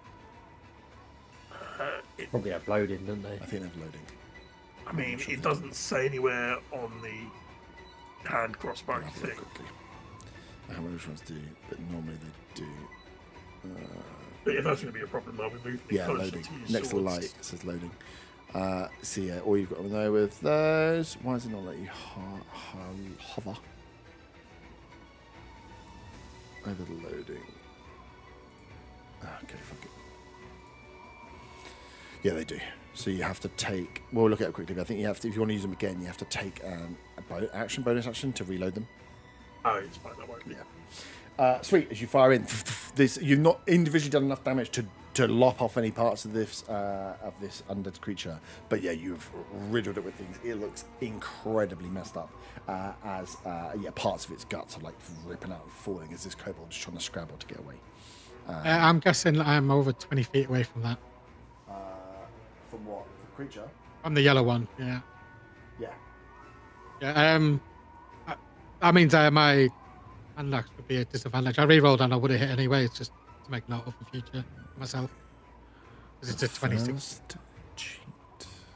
I've noted that in my little book. We're going to have a little scorecard that comes up. Oh, a second. And that's Excuse me, before sir. everyone I'm feels- also concentrating. Okay, good. Max, thank you. Cool. No, that was Felix. Shot one. Up next is my second horde. These mother stickers can't move very far.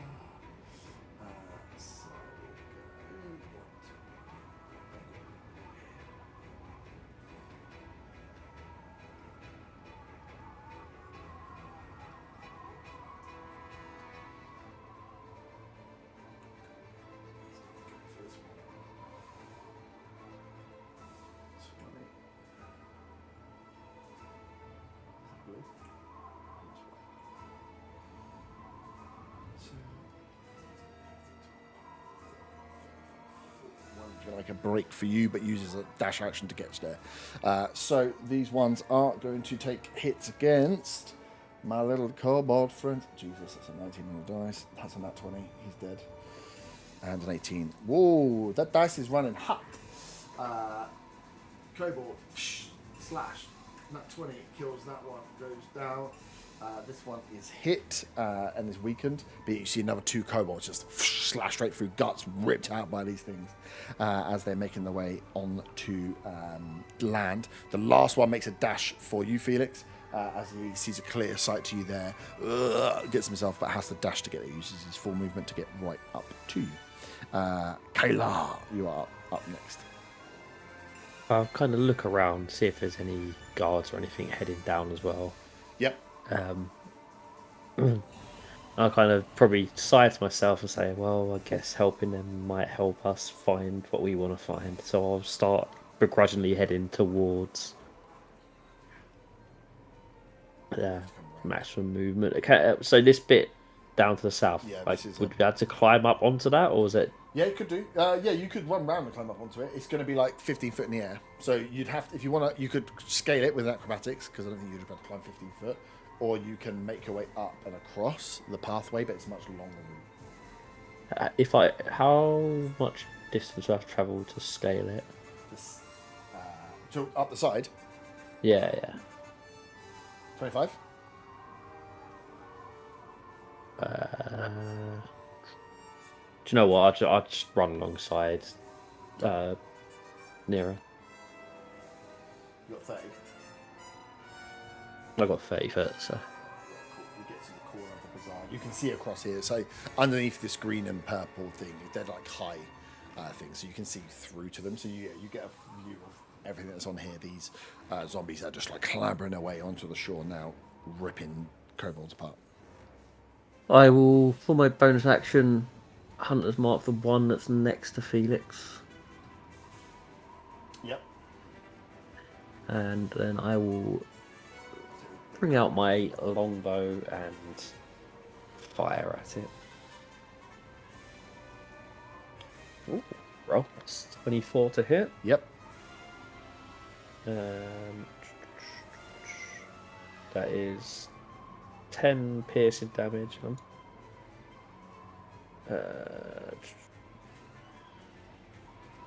The Colossus Slayer. When you hit a creature with a weapon, so that still counts as a ranged attack as well, right? Or is that would only be melee? It doesn't Yes. specifically say melee. Cool. This is range. This is weapon attack, right? Yeah. To as long as it's So there, yeah, then that's an extra 3 damage as well. And the Hunter's Mark is another 1. nice. Piercing damage again. Yeah, longbow. You fire it straight into the body of this zombie as it's going towards Felix. Doesn't flinch with getting stabbed with an arrow or pierced with an arrow. Okay, and that's my go. It's concentrating as well. Yeah. And then we should have 1, 2, 3, 4, 5 left. Oh, because the red one's part of that. 2, 3,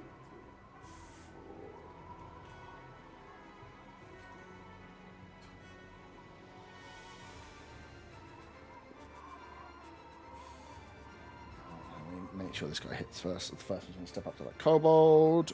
No, it wasn't that one. Okay. Second one is going to come up to this one. Hits this time. And then...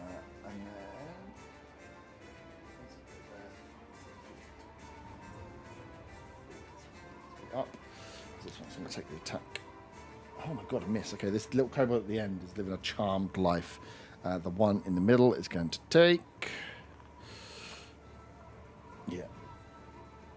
This kobold gets killed. One kobold remains as he's... Oh, no, 2 kobolds. How did you get here, buddy?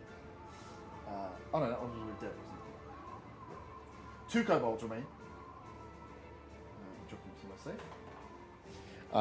As these zombies are now crawling up on the sand, seeing that there are you guys here, but also around you moving kobolds, fresh meat and lots of dinner, they're making their way up onto the sands. That is all 4 of their movement and attacks and misses. So, on this round, Reinhardt, you make your way down. Give me an athletics check, please. Athletics. Oh, bollocks. 8. I'm trying my best, buddy. You make it down onto the platform. As you come down, you can see off to your right as you land, Hawker's hunkered down with 2 bags of soup. In front of you, you can see the tiefling and the elf fighting down, and then just onto the shore, you can pick out where their screams are coming from. As you get down just in time to see a kobold have its like throat ripped out by the thing, drop down as these what looks like a horde of these zombie creatures are making their way onto the shores. That would be where you arrive, actually. So you could use your action if you wanted to. So that'd be your movement done, but you've got an action. So you could use an action or bonus action if you've got something at range or you want to dash.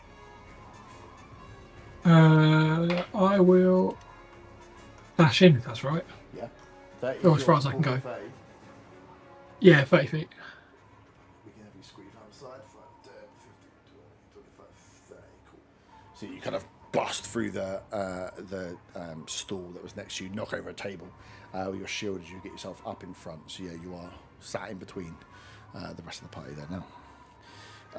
My yellow boys are up.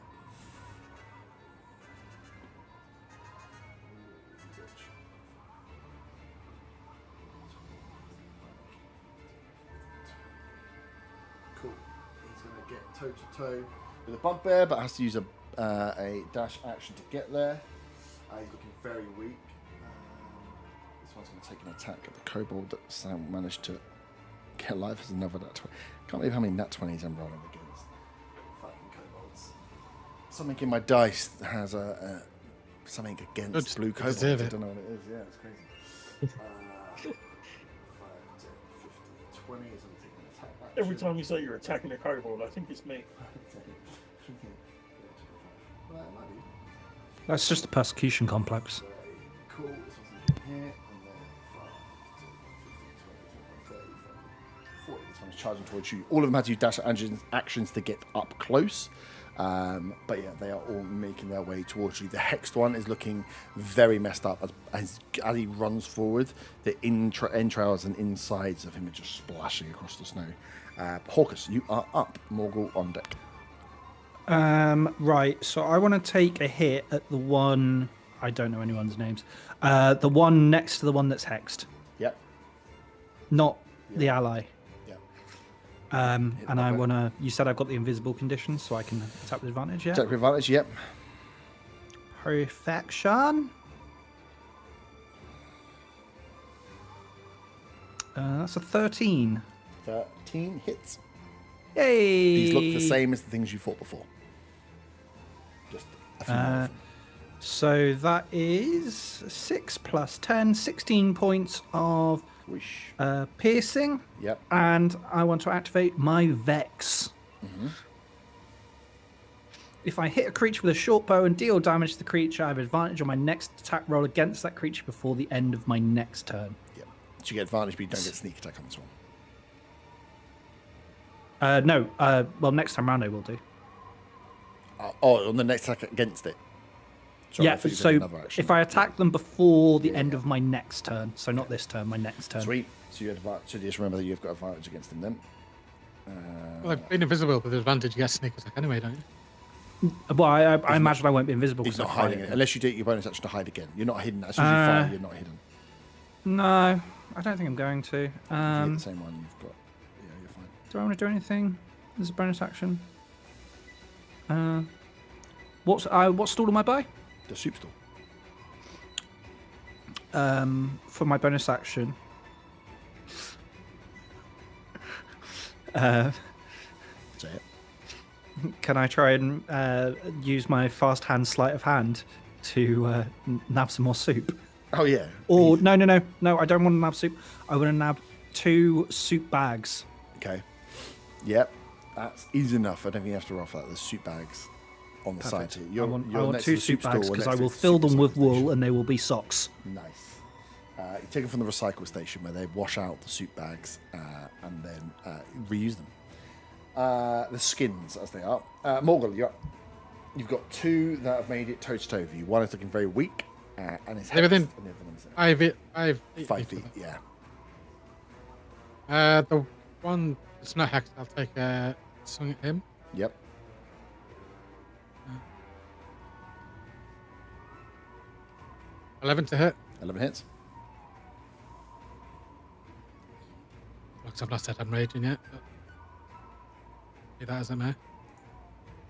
A grand total of 5 slashing. 5 slashing. Nice. And because I am using the Great Axe, you can use the cleave property of it, which allows me to make an attack roll against one that's within 5 feet of it.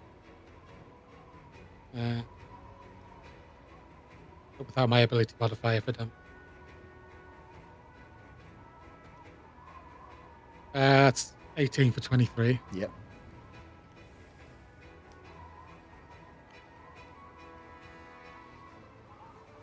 Minus 3 is to 12.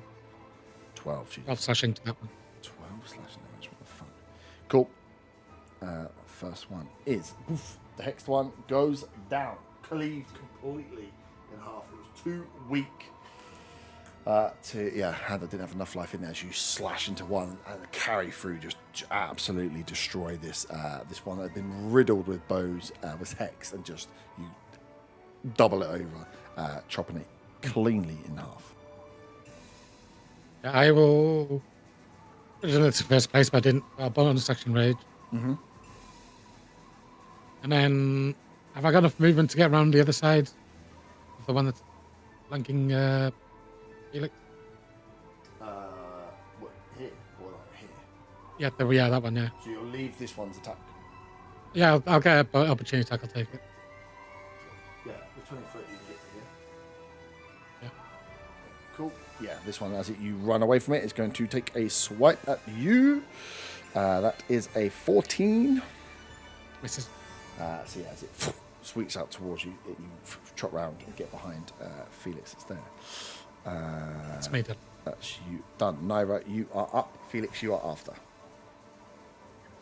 So as my bonus action, I'd like to move, because the guy died, I'll move the hex Yep. to another one. Are there any that haven't been hit yet? Loads. Most. Blimey. You can just pick any random one then. Right, that's not really how it works. Okay. I just pick this one over here that you're never going to hit. Yeah, that one. Yeah, Whatever. You've got one that stood right in front of you. No, I need it a bit further back. Could be any ones along here. That one that you're hovering over. Throw it like you're at the carnival and you're trying to you're at the fair and you're trying to catch a duck. I'm just going to put it on any of them. Sweet. So you hex that one. You look out across through. You see the kobold literally fighting for his life. He's just dodged 4 attacks, surrounded by 3 zombies, and you hex the one next to it. It's only 8 to hit. 8 hits.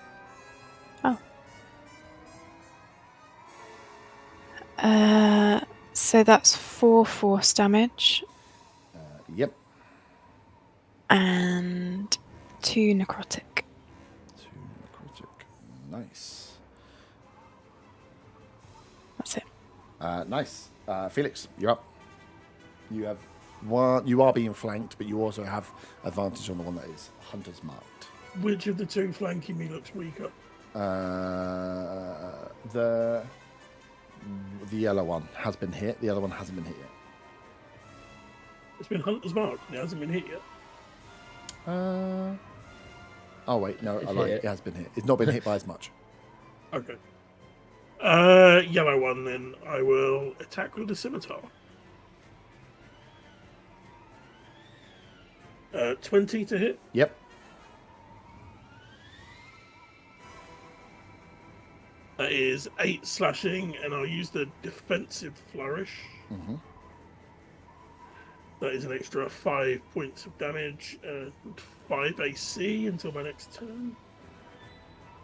And then I'll scimitar it again with the other one. This one's dead. Oh, it's dead. Then I'll scimitar the one I have advantage on. Oh shit! I just didn't know. Cool. 13. No, to hit. you 13 killed my hits. one. My baby. Yeah, it hits. And 8 points of slashing. 8 points of slashing. You guys rolling fucking d20s for damage over here. What the hell's going on? Nice. If it's done. Up next. Stay where you are. Yeah. Cool.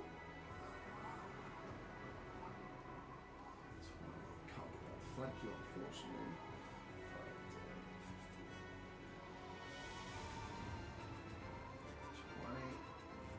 Stay there. 1, 2,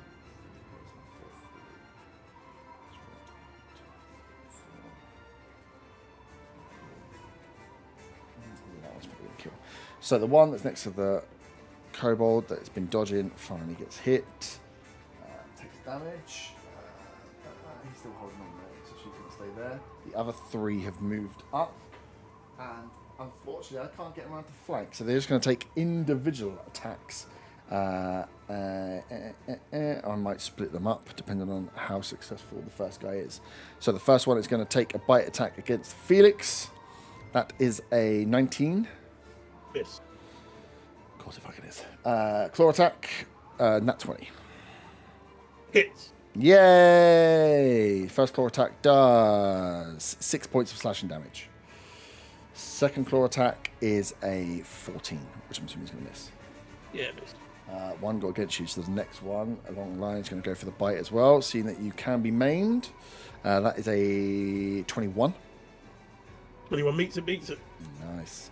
So the bite attack, that only fucking does 2 points of piercing. First claw attack is going to miss. Second claw attack is a nat 1.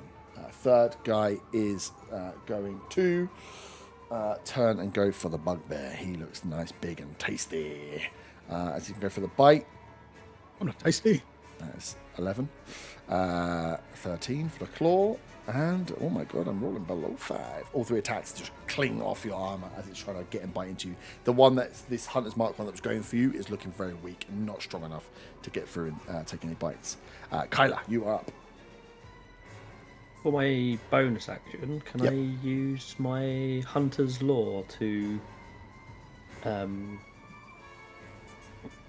identify some more knowledge into the one that's hunted mark, Yep. so I can find out any immunities, resistances, vulnerabilities? Yep. You have to roll for it or you just get it. You just get it. Fucking cheers. It's the part of the hunter class. Absolute cheers, are we? Cool. Let me just write that down on my list of things to check. Cool. You find out that it has immunity to poison damage. That's very useful for me.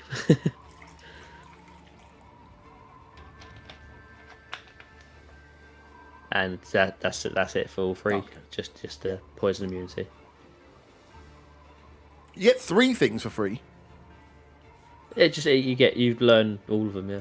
Immunities, resistances, vulnerabilities. Pause one moment, please. You get all of them. Surely it's a thing you have to use.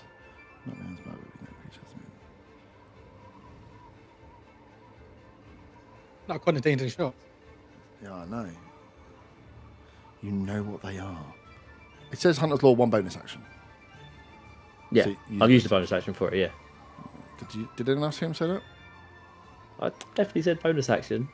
Yes. Not enough. Bonus action. I didn't hear him. You can't say anything. You're the chief of the cheaters. Fucking idiots over there. Only has immunity to poison and immunity to the poison condition. Okay. And then I will... How that one's not in melee range, is he? No, it's just outside. Do you know what? I'm still gonna step up to that one and do my melee attacks on it instead, I think. Cool. So I'll go with the scimitar first. So an 11 to hit. Yep. So that's 5 slashing plus an extra 3 for the Colossus. And then I'll use the Nick ability to do the second attack with my action. The short swords, that's a 15 to hit. Yep. And that is for piercing damage. 4 piercing damage. Nice. As you slice into that one, that is closest. Stay where you are. Yep. Nice. Up next is the randomer. It's 20 to get in here. One is hexed. Oh god, TV, don't turn off, please. Whoop, whoop.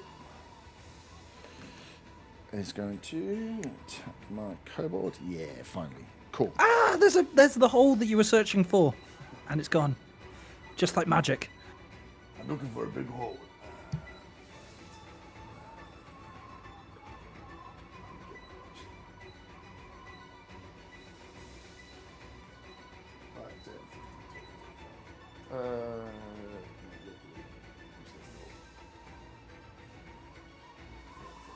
This one's going to charge up to you but can't attack.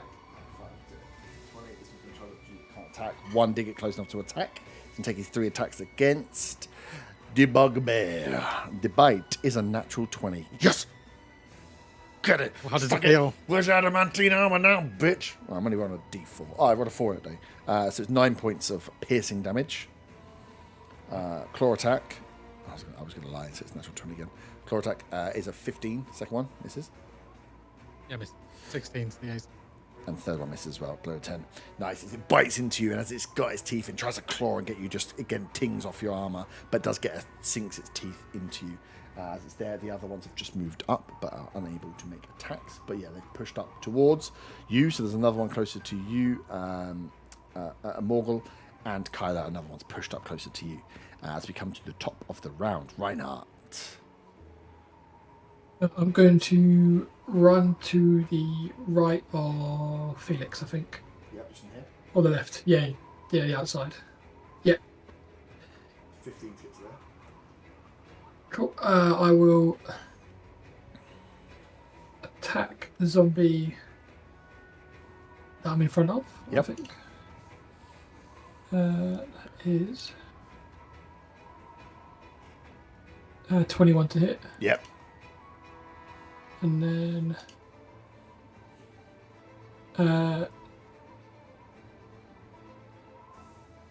10 damage. Yep. I'm going to do a Divine Smite. Yep. Where are you? Spells. Divine Smite.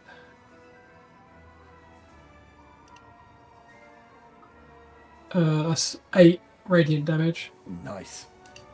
And then as a feature, I'm going to do 1 Channel Divinity, and because I've done Divine Smite, I get Inspiring Smite.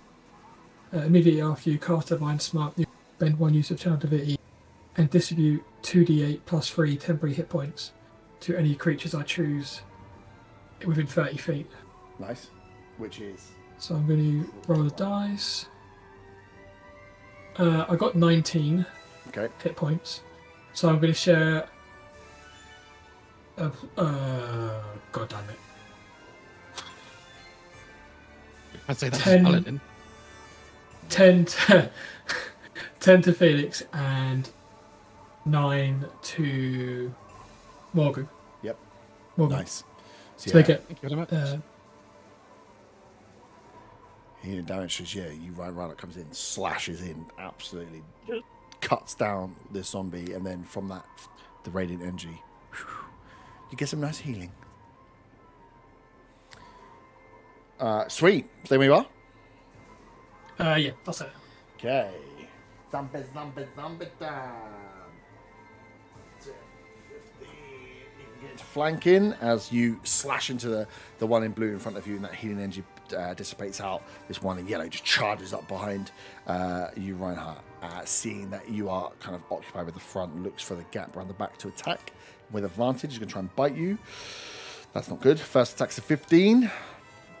I'm sure AC like 19. It's fucking stupid, isn't it? Second attack is a 21 with a claw. Cool. And third attack is a dirty 20. Is it dirty 20 hit? Okay. Cool. So 2 claws. Yep. Bite misses, 2 claws hit. First claw does 7 points of damage.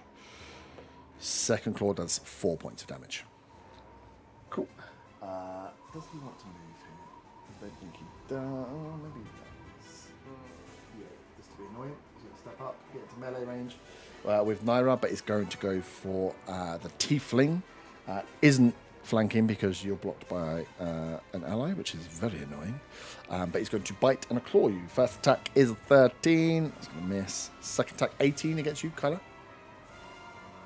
18 hits? Yeah. So 1 claw hits. Second claw is a nat 1, baby. So 1 claw attack, 5 points of slashing. As he tries to bite you, you get out of the way. Misses with 1 claw. The second claw just like stabs in. You feel yourself as he gets under your cloaks. Just rips into some skin and tries to pull back, almost trying to grab a rib out of your body as he yanks back. I've got an 18 on my con save. Nice. Oh yeah, I thought you got con on it. Hawkers, you're up. Then I'm thinking. Are the stalls difficult terrain or not?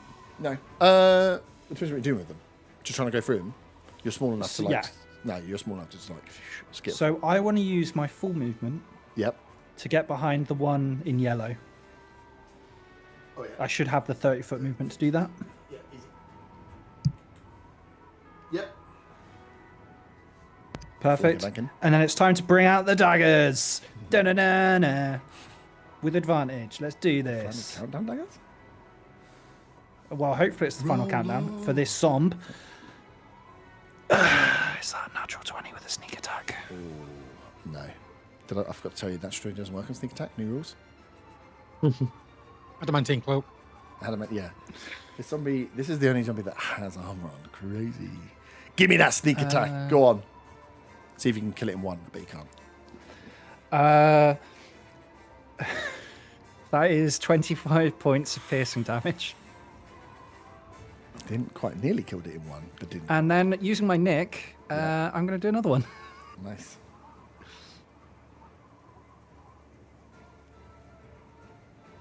Uh, 17. 17 hits, yeah.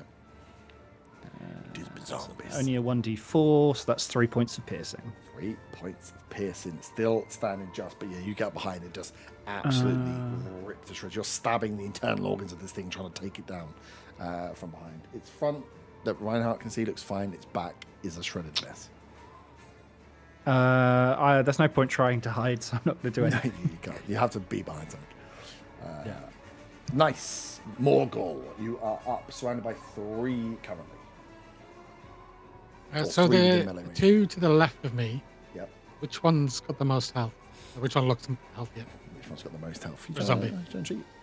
They all look like they're undead, so it's really crazy. Look like they've died before. It's really hard to work out. Honestly, couldn't even tell. The most dead one is the Hunter's Marked one.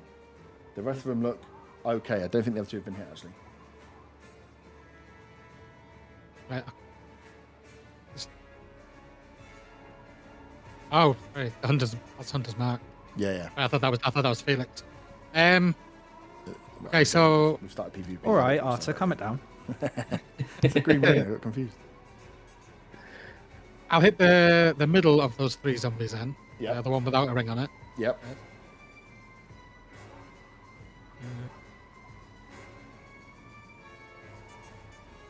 Very presumptuous. My 2 hit rolls have been shit. 9. 9 hits. These things have got super low AC. I'm glad, because I had to miss all my attacks today, I think. I know. I thought I'd be nice the first time and then. Yeah, I appreciate that. So that would be 16 slashing and Nice. 5 radiant. Yep. And then I'll use the cleave to attack the Hunter's Mark. Okay.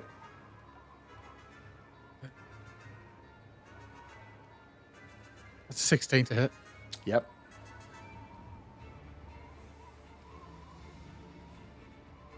I'll get my proficiency to that. So that'll just be an 11. Not just being 11. Sweet. He is dead. Cleave straight through again. The first one takes a huge amount of damage as you cleave through again and slash into second zombie. This great axe is chopping these soft, slightly melting corpses up. Good. That would be me. Sweet. Naira, you're up. You have one that is in melee range with you. Oh. Does that mean disadvantage if I do an Eldritch Blast? Yes. Oh, 21 to hit? On disadvantage. Yeah, I rolled 23 and 21. How you what are you plus in? What did I say to roll in? Would you like 18 Plus or 19? 5. Plus 5. I rolled a 16. Yeah, do the damage. You fucking. I can't believe. If I bring you in. This one's nicely. hexed as well, isn't it? No. Oh. You told me to put the hex on the one farthest away from you. Okay, fine. That's fine. 8 damage to the one next to me then. 8 damage. Nice. I'm done. Sweet. Felix, you're up. Which ones are enemies around me? These 2 in front of you are enemies around you. And you've got them right half to your side. Which one looks weaker? They both look like zombies. I don't think any. The one to your left looks weaker. This one. Reinhardt's just sliced into this one. Yeah, let's start on that one then. Scimitar again. That will be an 11 to hit 11 hits. and 7 points of damage. 7 points of damage. Nice. And if he's still standing, we'll swing him again. He is indeed. 14 Yep. and 7 points of damage. 7 points of damage is enough as you cleave through again. Body goes down. Another zom bites the dust. Scimitar through. Stay where you are. Might as well. Might as well. Wicked. That helps me out.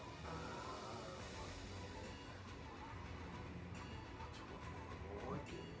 Squeeze you in there. One of them runs forward. One of them is already up in front. They are both going to go for Felix. No advantage because I can't get any flanking. Hang on 1 second. Yes, I can. Oh no. One of them can. So, sorry, we're going to do first attacks with advantage against Reinhardt. You've got the one I'm going to behind you, put one in front of you. protection. You know what? You I do do protection. protection on. Yeah. On yourself. No, for Phoenix. Oh, yeah, I'm going to attack you first, though. Oh, okay. So I get advantage on it. Bite attack is a dirty 20. Yep. Second attack is going to be low, and then one of the claws will be a 22. So 2 hits. One was terrible. So you take 3 points of piercing and 4 points of slashing. And then one is going to make the attack against Felix. So what's protection do? It's a disadvantage on triggering an attack roll. Other attack rolls against the target until the start of my next turn are a disadvantage as well. Okay. First one is going to be 11. It's not going to hit. Second one's a net 1. Third one's 5. Cool. So all 3 attacks miss as you are there with the shield just knocking this zombie off balance as it tries to sink its teeth into Felix as he stands there. That is those blue boys. Kyla, you are up. And I Two move in my melee. hunter's mark onto the one in reds. Yep. My bonus action, and then I'm going to stab away. So the scimitar attack is a 10. Yep. That is 9 slashing damage. Yep. Still standing just. And then I will. I don't want to chuck the Colossus damage on that. That is a 7. On the extra damage. Yeah. Sweet. Nice. Okay. I guess I'll turn around to the other one and then use the short sword on him then. Mm-hmm. That is an 8 to hit. 8 hits. That's the AC. With the weapon masteries, is there like a limit on how many you can activate a turn, or is it just the one, or is it? I'm pretty sure it's just one a turn. Yeah, I would have thought so. Okay. Because if you're, Cool. yeah, Yeah, and that's a 5 on the damage, piercing. nice. Up next are my odd jobs then. So yellow's there, blue's there.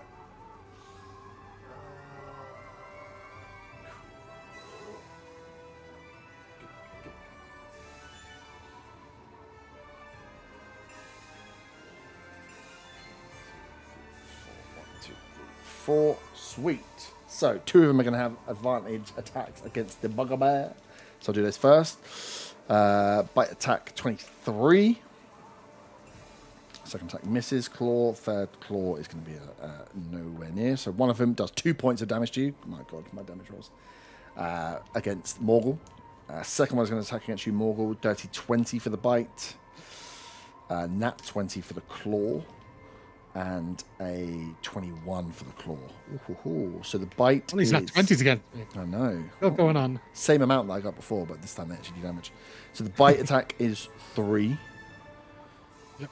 The nat 20 was only 5. I didn't roll so well. And the second claw was 5. Yeah, bastard. And then there's one more that's stood there as well. That's going to take just normal, not advantage attacks against you. 13 first attack, natural 1, and 5. Sweet. Those 3 go. And the last one is against Kyla. The one you've just attacked against. He's going to go for you. Well, what should I see? 16's first attack. 15. 15, Nice. nice. So bite hits, claw misses, claw misses. So bite does 4 points of piercing damage as again he bites into you, but nothing from anything else. Back round to top. Reinhardt, you're up. And the bonus action. I dropped my concentration. Cool.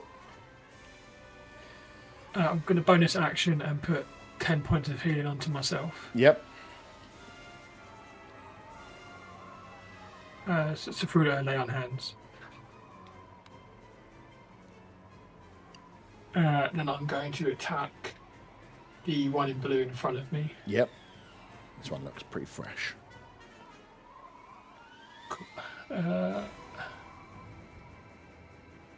So 17 to hit. Yep. And that is 5 damage. Nice. Sweet. Nothing else special? No, not this turn. Cool. That's the end of my go. Up next is the yellow zombie that is holding on behind you. It's going to go for you, Reinhardt, because I get advantage on it. So the bite is going to go in for a 22. Claw is a 21. And then I've got 2 2s. First attack. So the bite does 5 points of damage to you, Reinhardt, and the claw does 2. Cool. As that attack goes in. Hawkus, you're up. This one in front of you, you've just seen attack into Reinhardt. It's looking weak as you're stood up here behind it. You still have advantage on it.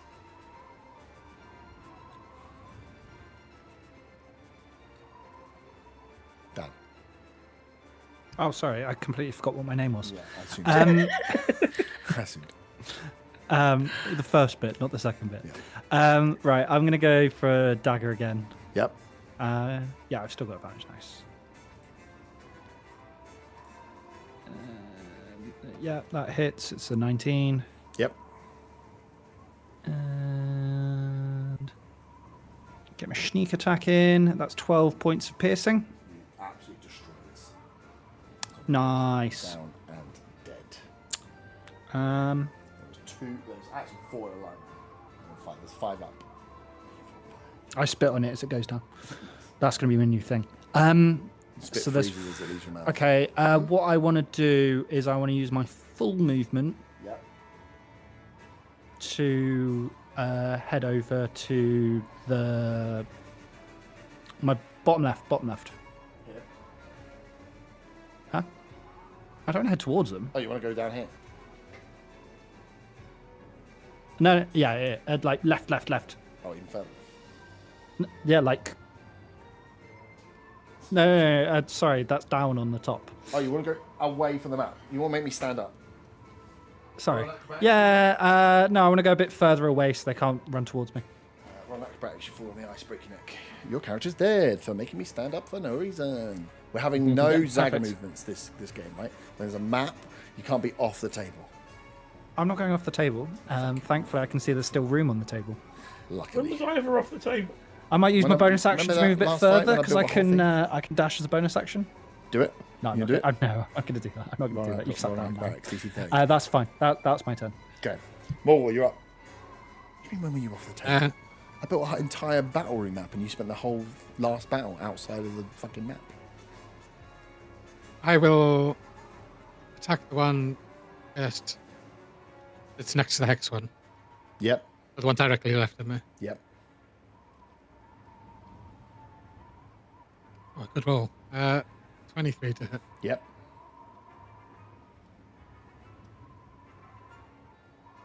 It's 9 pushing and 7 radiant.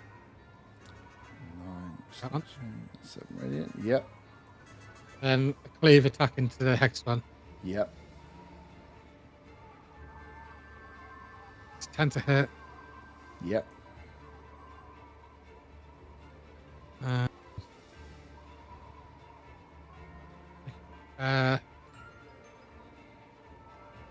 Is it hope? Sorry, I just need to double check something.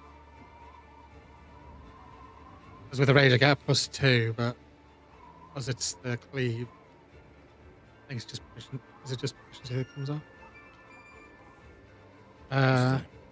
Without your ability modifier, so that's the whole thing.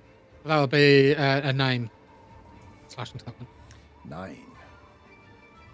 Should do more damage than cleave. Okay. Sweet. There we are. Yep. Naira, you're up. I'll go for the hexed one, please. Yeah. 22 to hit. Yeah, it hits. 12 points of force damage. Nice. Kill it. Dead, yeah. Yeah. Cool. And then I'll use my bonus action to move the hex to somewhere else. To maybe someone else. Oh, someone else. Sorry. Yeah. I don't want to. It's somewhere else. Because this is exactly what you said. That one. Green one in front of you? Yeah. Nice. Felix, you're up. So there's 3 in front of me and a green one to my side. Yes. Only 2 of them are in melee range of you. I think yeah, only 2 of them are in melee range of you. The green one and the other one are just 5 foot away. There's Human 2 strike. blue ones in front of you. No, we'll chop away. The one right in front of me. Yep. 14. Yep. 6 points of damage. Nice. And again. 13. Yep. And that is 8 points of damage. 8 points damage. Nice. These ones were pretty fresh as they come in. As you slicing and slicing again, it looks like it's still ready to go for you. It is bloodied, definitely, but still got enough life to come back around you for a second time.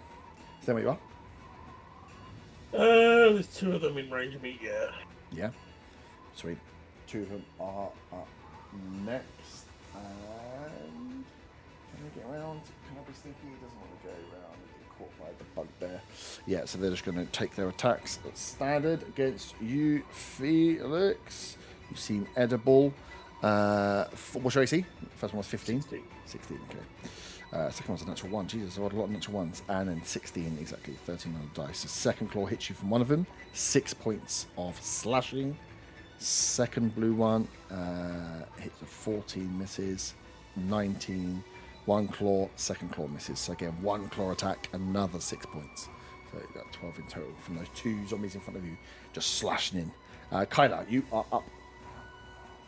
Okay, I'm going to recast my hunter's mark on the one next to me. Yep. And then start hitting it. So that's a 12 to hit with the scimitar. Yep. So that is 9 slashing plus 3 for the Colossus plus another 6 for the Hunter's Mark. Nice. Bloodied. Then I will short swords the same one. Oof, 24 to hit. Yep. And that is a 4. 4 damage. Nice. Oh, and the Hunter's Mark on that is a 5.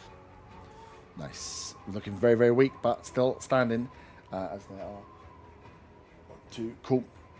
I will give myself advantage because I love it.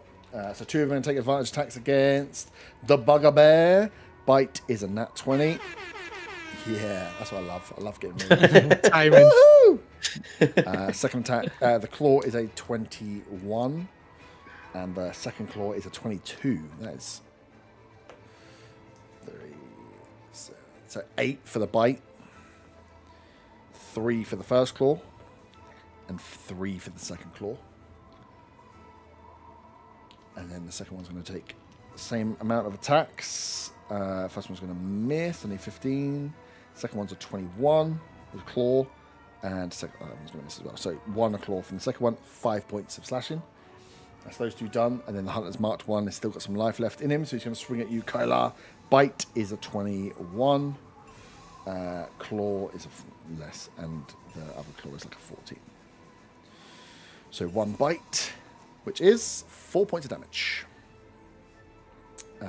Back round to Reinhardt. You have 5 of these beasts up. All of them, bar 1, is looking pretty good. This guy's looking pretty fucking sexy up in here. But the rest of them are all bloodied. As Reinhardt, you start this round. You start to hear and see as the third round happens that you can hear the sound of like marching, of fast marching. As a quick glance back, you can see Dragonborn in armament with swords and drawn are coming down the rampway now, but they will not make it here for another round. I'm going to slide around to, so I get flanking on the that one, yeah. And I'm just going to hit it with a normal attack. Nice, with advantage.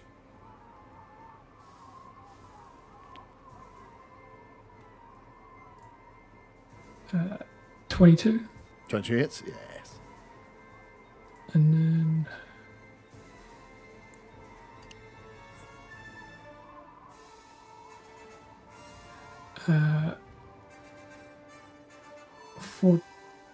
Four damage.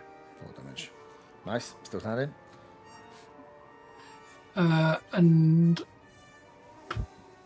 I will leave. Yeah, I'll stay where I am. And Yep. I'll let my go there. Sounds good.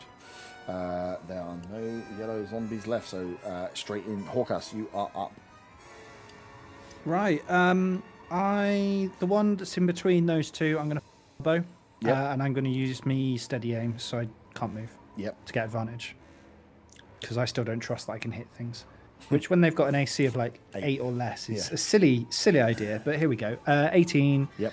And which one's my bow? There's a blooming dice in the way.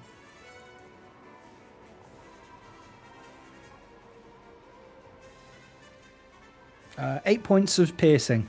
Nice, that is just enough. As you slash near Felix and Reinhardt, you see from the side, this bow just comes straight in through the underside of the jaw, knocking out the brain as this zombie falls to its death. I salute at them because I'm sure they looked over to see where it came from because I disappeared. You did. So I salute them after I've done that. Nice. Anything else? Well, I can't move, and Oh, yeah. my bonus actions are hide and disengage, so True. there's no real point. Morgul, you are up. You're being flanked by two of these very much weakened zombie archers. I don't know where I can move to get my Eve bonus, so I'll just whack away at the healthiest one next to Felix. Yep. Oh, okay. So you want? I have 10 for each. You have 10. Oh, because you've got reach. And it's melee attack. Okay, cool.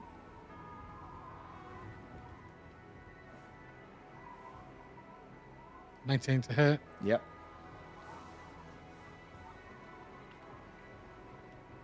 The 11 slashing and 7 radiant. 7 radiant. Nice. Bloodied. I will use my bonus action to use my heal ability. Okay. Nice. Stay where you are. Yeah. Naira, you're up. I'll go for the hex one.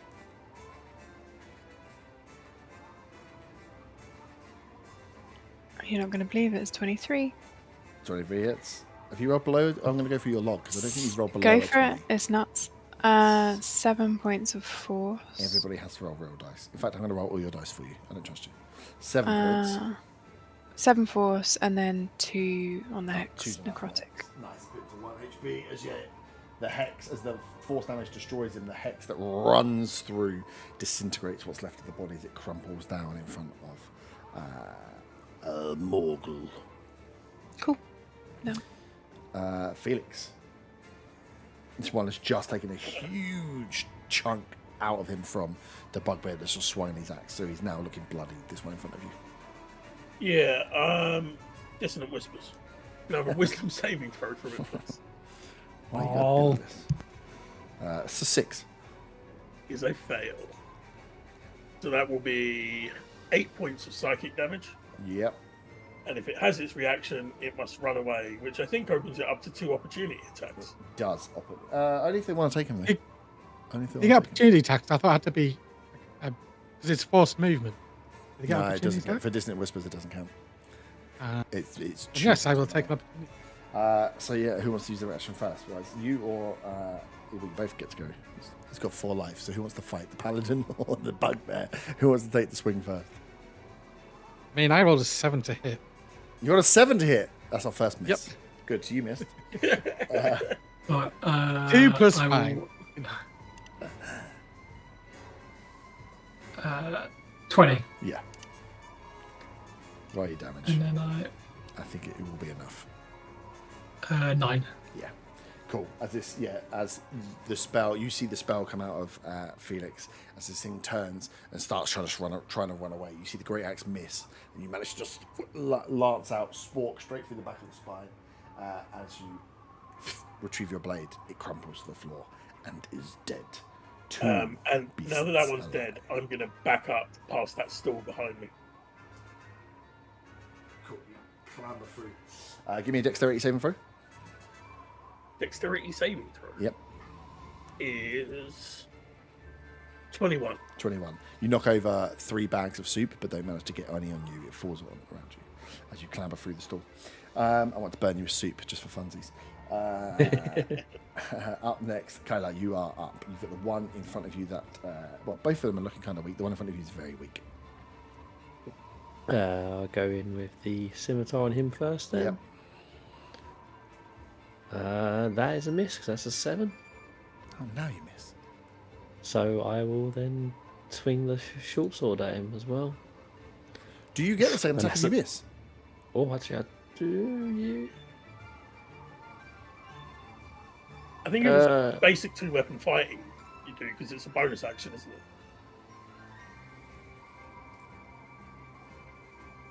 What? Yeah, well, I can do it that way and just do it as a bonus action instead. You don't get the... I don't know if you get the nick if it misses. I think it has the hit for the nick. Yeah. Yeah, it does. I think. Okay, yeah. So I just use it as a bonus. Do the other attack as a bonus action. Then. That was an 8 to hit. Yep. Just fucking hit. It was 6 damage on that. Yeah. And that's much. 3 on the Colossus. That's enough. It's enough. Stop! He's already dead. As again, you slice in this. Parts of the zombie have just been being chunked and chunked away. As the last stab just crumples its chest, it falls to the ground, leaving one remaining boy. You got anything else? It's your action, bonus action, right? Yes. I'll move up behind the other one. So that, yeah. I don't think there's a rock here. So oh, wait, yeah, there's a rock. Okay, yeah. I'll just stay around then. Okay. Sweet. Last one. Last one standing, and it's his go. 19 against Bugbear. Bite hits. 20 for the first claw. Second claw misses. So you take 2 from the bite and 5 from the slash, from the claws. As round 4 starts, Reinhardt, you are up. You see these guards that are like coming down. They're ready to hit the battlefield here. They are wearing the same coloured cloaks that that Zari was wearing. This kind of like creamy brown colour. You can see that they are armoured up and they're drawing swords as they run down to the base here. But you will have time to have your attack and action first if you would like it. You're not running down to straight attack into you, the. I think. Yeah, just run straight to the zombie. Yeah. You can't then get I'll, behind, unfortunately, due to placement, but you can have a standard Okay. attack. Yeah. Cool. 23 to hit. Yeah. That's crazy. And then 10 slashing damage. Yep. And then I will pump my last Divine Smite into it. Nice. And that is another 10 radiant damage. Fucking hell. Okay, that might just be enough. Nice. As you just straight through with the blade, the smite lighting up the sword as this thing just burns and falls and crumples to the ground as you have defeated what's here. As you look around, the kobolds that had moved up and are hiding, a lot of them are like, if they couldn't get up the rampway, are hiding and hiding and peeking out from the stalls that are around here and the different areas that they could find some purchase. These Dragonborn guards come down at the back. You see Azari following them down as they kind of survey what's here. These bodies that are slain across this snow that was white, now red and covered in the frozen guts, and of course then the 3 bodies of the kobolds. As they arrive down, you see Azari comes to greet you as the kind of armed force of the Dragonborn spread out around and start searching for anyone else that is here. You see a few of them going through and just double tapping into these bodies to ensure, and then a few of the others from the further ranked, less armoured, come out and start to collect the bodies, or what they can collect of the bodies of the kobolds that were kind of murdered. But yeah, as you stand here and look around, you kind of, all these kobolds have watched what you've just done, as Azari kind of steps up to you and kind of gives you a nod and says, "It looks like I have some more thanks to give to you all.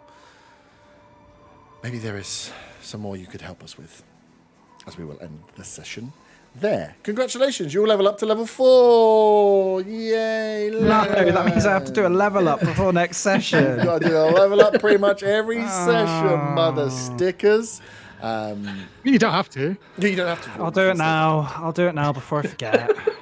And you'll forget what you've done next week and be like, what's this? Yeah, God. Yeah, no, I will Do do. it now. Just do it now so you remember. I still Yes, don't remember how I got 20 wisdom on the last campaign. I'm going to go through all them damn sheets, baby, and work out what's going on. But nice. Yeah, as you have arrived at Draca on your own regard, found out some questions and made some contacts. But yes, as the Dragonborn are less certain of your presence here, you have proven to at least the kobolds that are down here and to the Dragonborn guard that made it down that maybe you have some more use than just being annoying tourists to them yet. So we can pick up with those. What happens with Azari and where you are next week on Thursday. But GG's, you survived the little simple zombies. Nice little easy one to get started with. Get used to combat. Lots to read up on. New rules are going to cause me headaches. I can already see it. Going to be looking at Kinsey's log roll for her Please do. every single rolls. Please do. Everything above 20. That's crazy. Lovely. GG's, guys. Ta-ta. We'll see you next week. Bye. Ta-ta. Ta-ta. I almost said the line. Say the line, Barry.